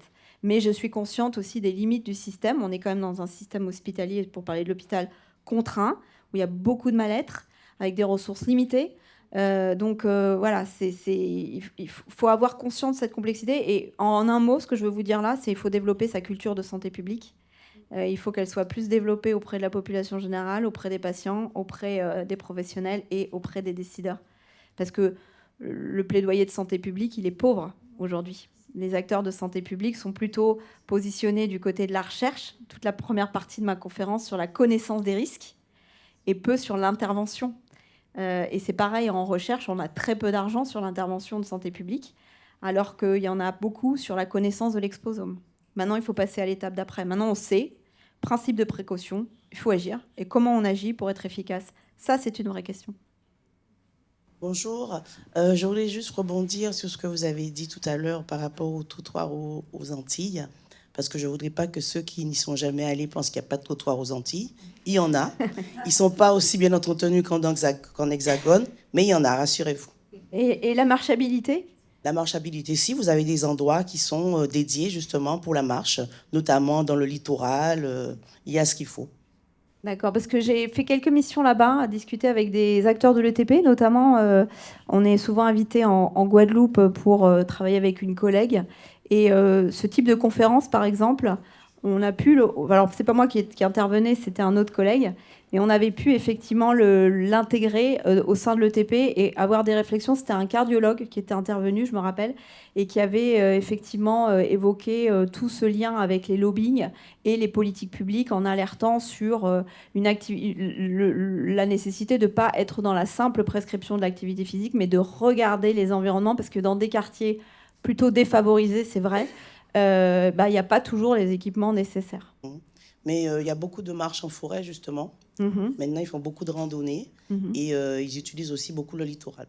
Oui, forcément, il y a les atouts inconsidérables qu'il faut effectivement mettre au service de l'activité physique et donc de l'ETP, tout à fait. Et ce que j'ai pas dit, ça me fait rebondir, ce que vous dites, c'est vrai. Les inégalités environnementales, on parle de justice environnementale, existent. C'est-à-dire que les lieux où se situent les industries et les lieux où il n'y a pas les belles photos d'urbanisme favorable à la santé que j'ai mis tout à l'heure, c'est souvent dans les territoires, dans les quartiers défavorisés, en fait. C'est très flagrant, c'est très prouvé, c'est un vrai sujet éthique, ce qui fait que ce sont des endroits où les gens sont encore plus exposés, encore plus vulnérables, et pour lesquels ils ont moins de pouvoir d'agir vis-à-vis des politiques publiques, et donc le renforcement communautaire est moins présent. Ça, c'est clairement montré aussi. Mais j'ai été évidemment très généraliste sur ce point-là, et ça dépend des quartiers. Bonjour et un grand merci. C'était un vrai voyage tellement intéressant. Enfin, on a l'impression, enfin moi j'ai l'impression d'être toute petite et qu'il y a un univers qui s'ouvre à moi. Donc, merci. Donc moi je suis patiente partenaire et j'ai été assez interpellée par cette phrase « ce n'est pas la dose qui fait le poison ». Et je me souviens avoir entendu des choses sur la mémoire de l'eau, sur l'homéopathie, etc. Est-ce que finalement ce ne serait pas le côté salutogénèse qui existait peut-être dans cette médecine-là, homéopathie, qui a été un petit peu annihilée?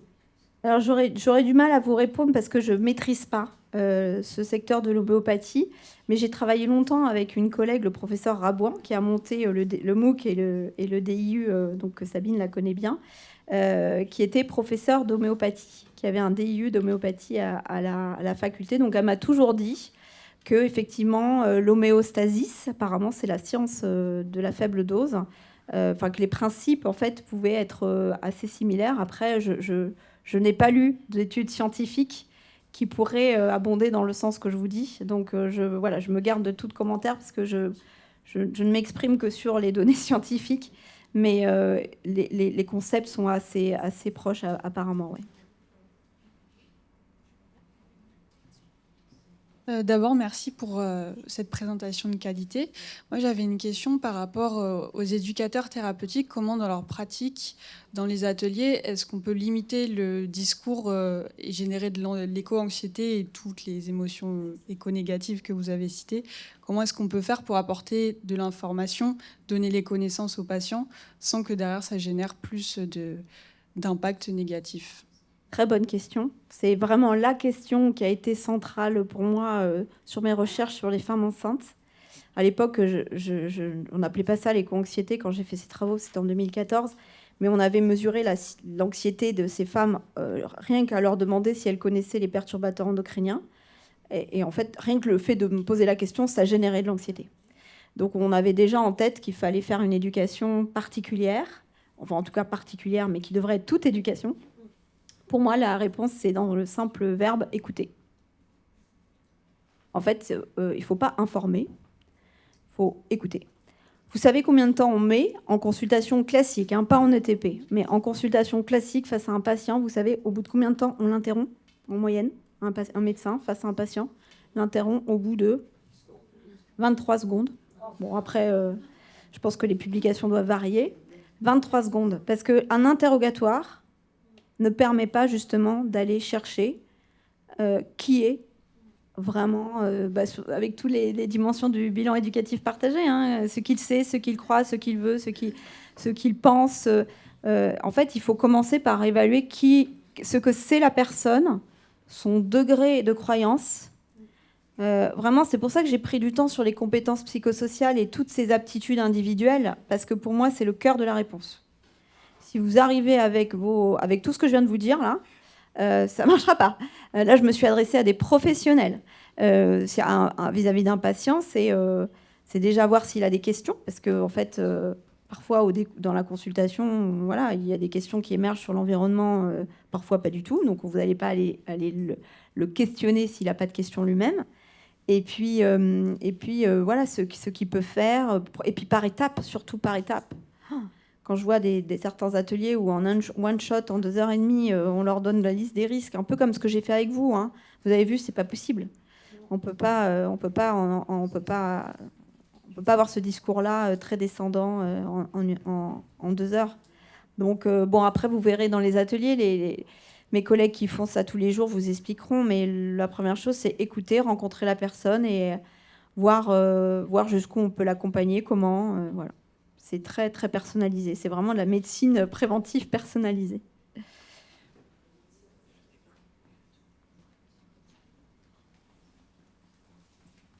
Je crois qu'il n'y a pas d'autres questions. Ah si. En préparant cette manifestation, j'ai découvert qu'il y avait une initiative sur les ordonnances vertes, donc qui sont à visée de prescription, de santé environnementale, prévention. Donc il y a des initiatives dans certains départements. Du coup, ma question s'adresse aux deux intervenantes pour savoir, déjà, un petit peu avoir votre avis, savoir si des initiatives pouvaient voir le jour dans notre région. Voilà. Oui, alors je ne l'ai pas mis, parce que ça faisait quand même beaucoup de choses, mais les ordonnances vertes, c'est un gros sujet pour les politiques publiques municipales. À ma connaissance, c'est Strasbourg qui a commencé à le faire, qui est en train d'être évalué scientifiquement avec vraiment un gros arsenal scientifique avec des mesures de biomarqueurs, etc. Donc je suis ça de très près parce que nous, on voulait le faire à Poitiers et on veut sans doute le faire à Poitiers, mais comme la municipalité a changé, on va voir, bien sûr. Donc on y travaille avec l'équipe. On se réunit déjà pour définir ce que c'est que les ordonnances vertes parce qu'il y a une hétérogénéité. Dans certaines villes, c'est la distribution de paniers bio aux mamans qui ont des quotients familiaux faibles. Dans d'autres villes, c'est des ateliers cuisine. Enfin, c'est très disparate. Donc nous, on voudrait vraiment poser le cadre théorique sur des modèles de changement de comportement avant d'aller plus loin. Et puis évaluer l'impact. Mais effectivement, c'est un outil de politique publique qui est d'ailleurs annoncé, appuyé dans le plan priorité perturbateurs endocriniens qui est en consultation en ce moment. Le ministère demande à tout un chacun, vous pouvez aller consulter cette future politique publique sur les perturbateurs endocriniens, sur la lutte contre les perturbateurs endocriniens. Et l'ordonnance verte est citée comme un exemple où peut-être que demain, toutes les municipalités seront très, très fortement incitées à le développer. On verra. Il y a aussi d'autres exemples de politiques publiques comme les chartes. Peut-être vous les avez dans vos villes, les villes sans perturbateurs endocriniens. Il y a le réseau environnement santé va dans chaque commune pour voir si les politiques publiques peuvent s'engager. Donc ça veut dire par exemple des cantines sans plastique pour les enfants, l'arrêt des pesticides pour les espaces verts, etc. Il y a un certain nombre de règles qui sont proposées. Alors, oui, pardon. Merci. Oui, non, c'est juste pour compléter là par rapport aux ordonnances vertes. J'ai participé au lancement du projet à Strasbourg. J'ai travaillé plusieurs années sur le projet en tant que notamment animatrice des ateliers pour les femmes enceintes. Donc s'il y a des questions sur le sujet et sur la mise en place de ce type de projet, je suis disponible pendant la journée. Voilà. Ah super, parce que c'est vraiment une très belle initiative. Et je pense qu'on va venir vous voir pour échanger, parce qu'on est justement, en tout cas à Poitiers, on est en recherche d'expérience pour pouvoir partager. Quand je parlais d'intelligence collective, ça commence par là. Merci. Ouais, avec grand plaisir. Oui, alors j'ai une question très intéressée, parce que la plateforme s'occupe d'activités physiques adaptées à nos problèmes, à nous. Et en fait, la question que je me pose, c'est de savoir comment évaluer l'activité physique. Est-ce qu'il y a des études qui existent aujourd'hui sur la relation avec la santé environnementale? Est-ce qu'il n'est pas fondé de chercher des critères de ce que ça nous rapporte à titre individuel, collectif? D'ailleurs, en discutant de ça avec Fanny, on se disait, oui, quel est l'intérêt pour la personne? Quel est l'intérêt pour la communauté? Quel est l'intérêt pour le territoire de santé?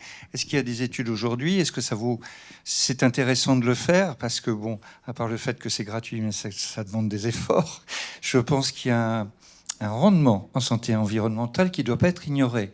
Y a-t-il des études? Comment est-ce qu'on peut faire pour... arriver à mesurer? Ça dépend de quoi on parle. Est-ce qu'on parle de la prescription de l'activité physique ou de l'activité physique en général? Prescription, elle est ce qu'elle est, mais ce qui nous intéresse, c'est plutôt de savoir, d'abord, est-ce que ça entraîne la remise en route de l'activité physique chez la personne? Et c'est un vrai gros problème. mais surtout l'activité physique, en quoi ça aurait un impact positif sur la santé environnementale. De toute façon, tous ces sujets-là nous paraissent extrêmement importants, surtout dans la mesure où aujourd'hui, on sait que c'est une des premières thérapies à mettre en œuvre, pathologie par pathologie. C'est commencé par le diabète, je sais qu'en psychiatrie, je sais qu'en oncologie, je sais que dans nombre de cas de maladies chroniques ou de handicap, l'activité physique doit être mise en avant. Mais encore une fois, c'est toujours une histoire de sous. C'est toujours une histoire de retour sur investissement. Donc, voilà, on est preneur de ça, je vous le dis, Marion. La santé, l'activité physique est de la santé environnementale. Puisque l'activité physique, c'est de l'exposome externe spécifique. C'est un comportement. Donc, c'est de la santé environnementale. C'est montré sur un bon nombre de pathologies comme étant efficace, comme étant préventeur. Maladie cardiovasculaire, il n'y a pas photo. Après, la vraie question, c'est comment on intègre l'activité physique dans nos parcours. Est-ce que c'est par le biais de la prescription? Est-ce que c'est par le fait de systématiser l'activité physique dans nos ateliers d'éducation thérapeutique? Et du coup, je dirais le critère d'évaluation, à mon avis, il est médico-économique en termes de rentabilité. Tu l'as dit dans ta phrase.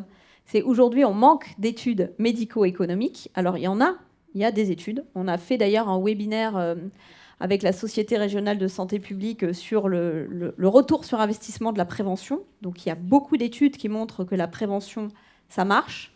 Investir 1 euro dans la prévention du tabac, ça rapporte 7 euros. Voilà, ça c'est montré. Mais sur la prescription de l'activité physique ou l'activité physique dans le TP, j'avoue que je n'ai peut-être pas le degré de connaissance pour te répondre sur les publications disponibles, mais probablement qu'il doit y en avoir.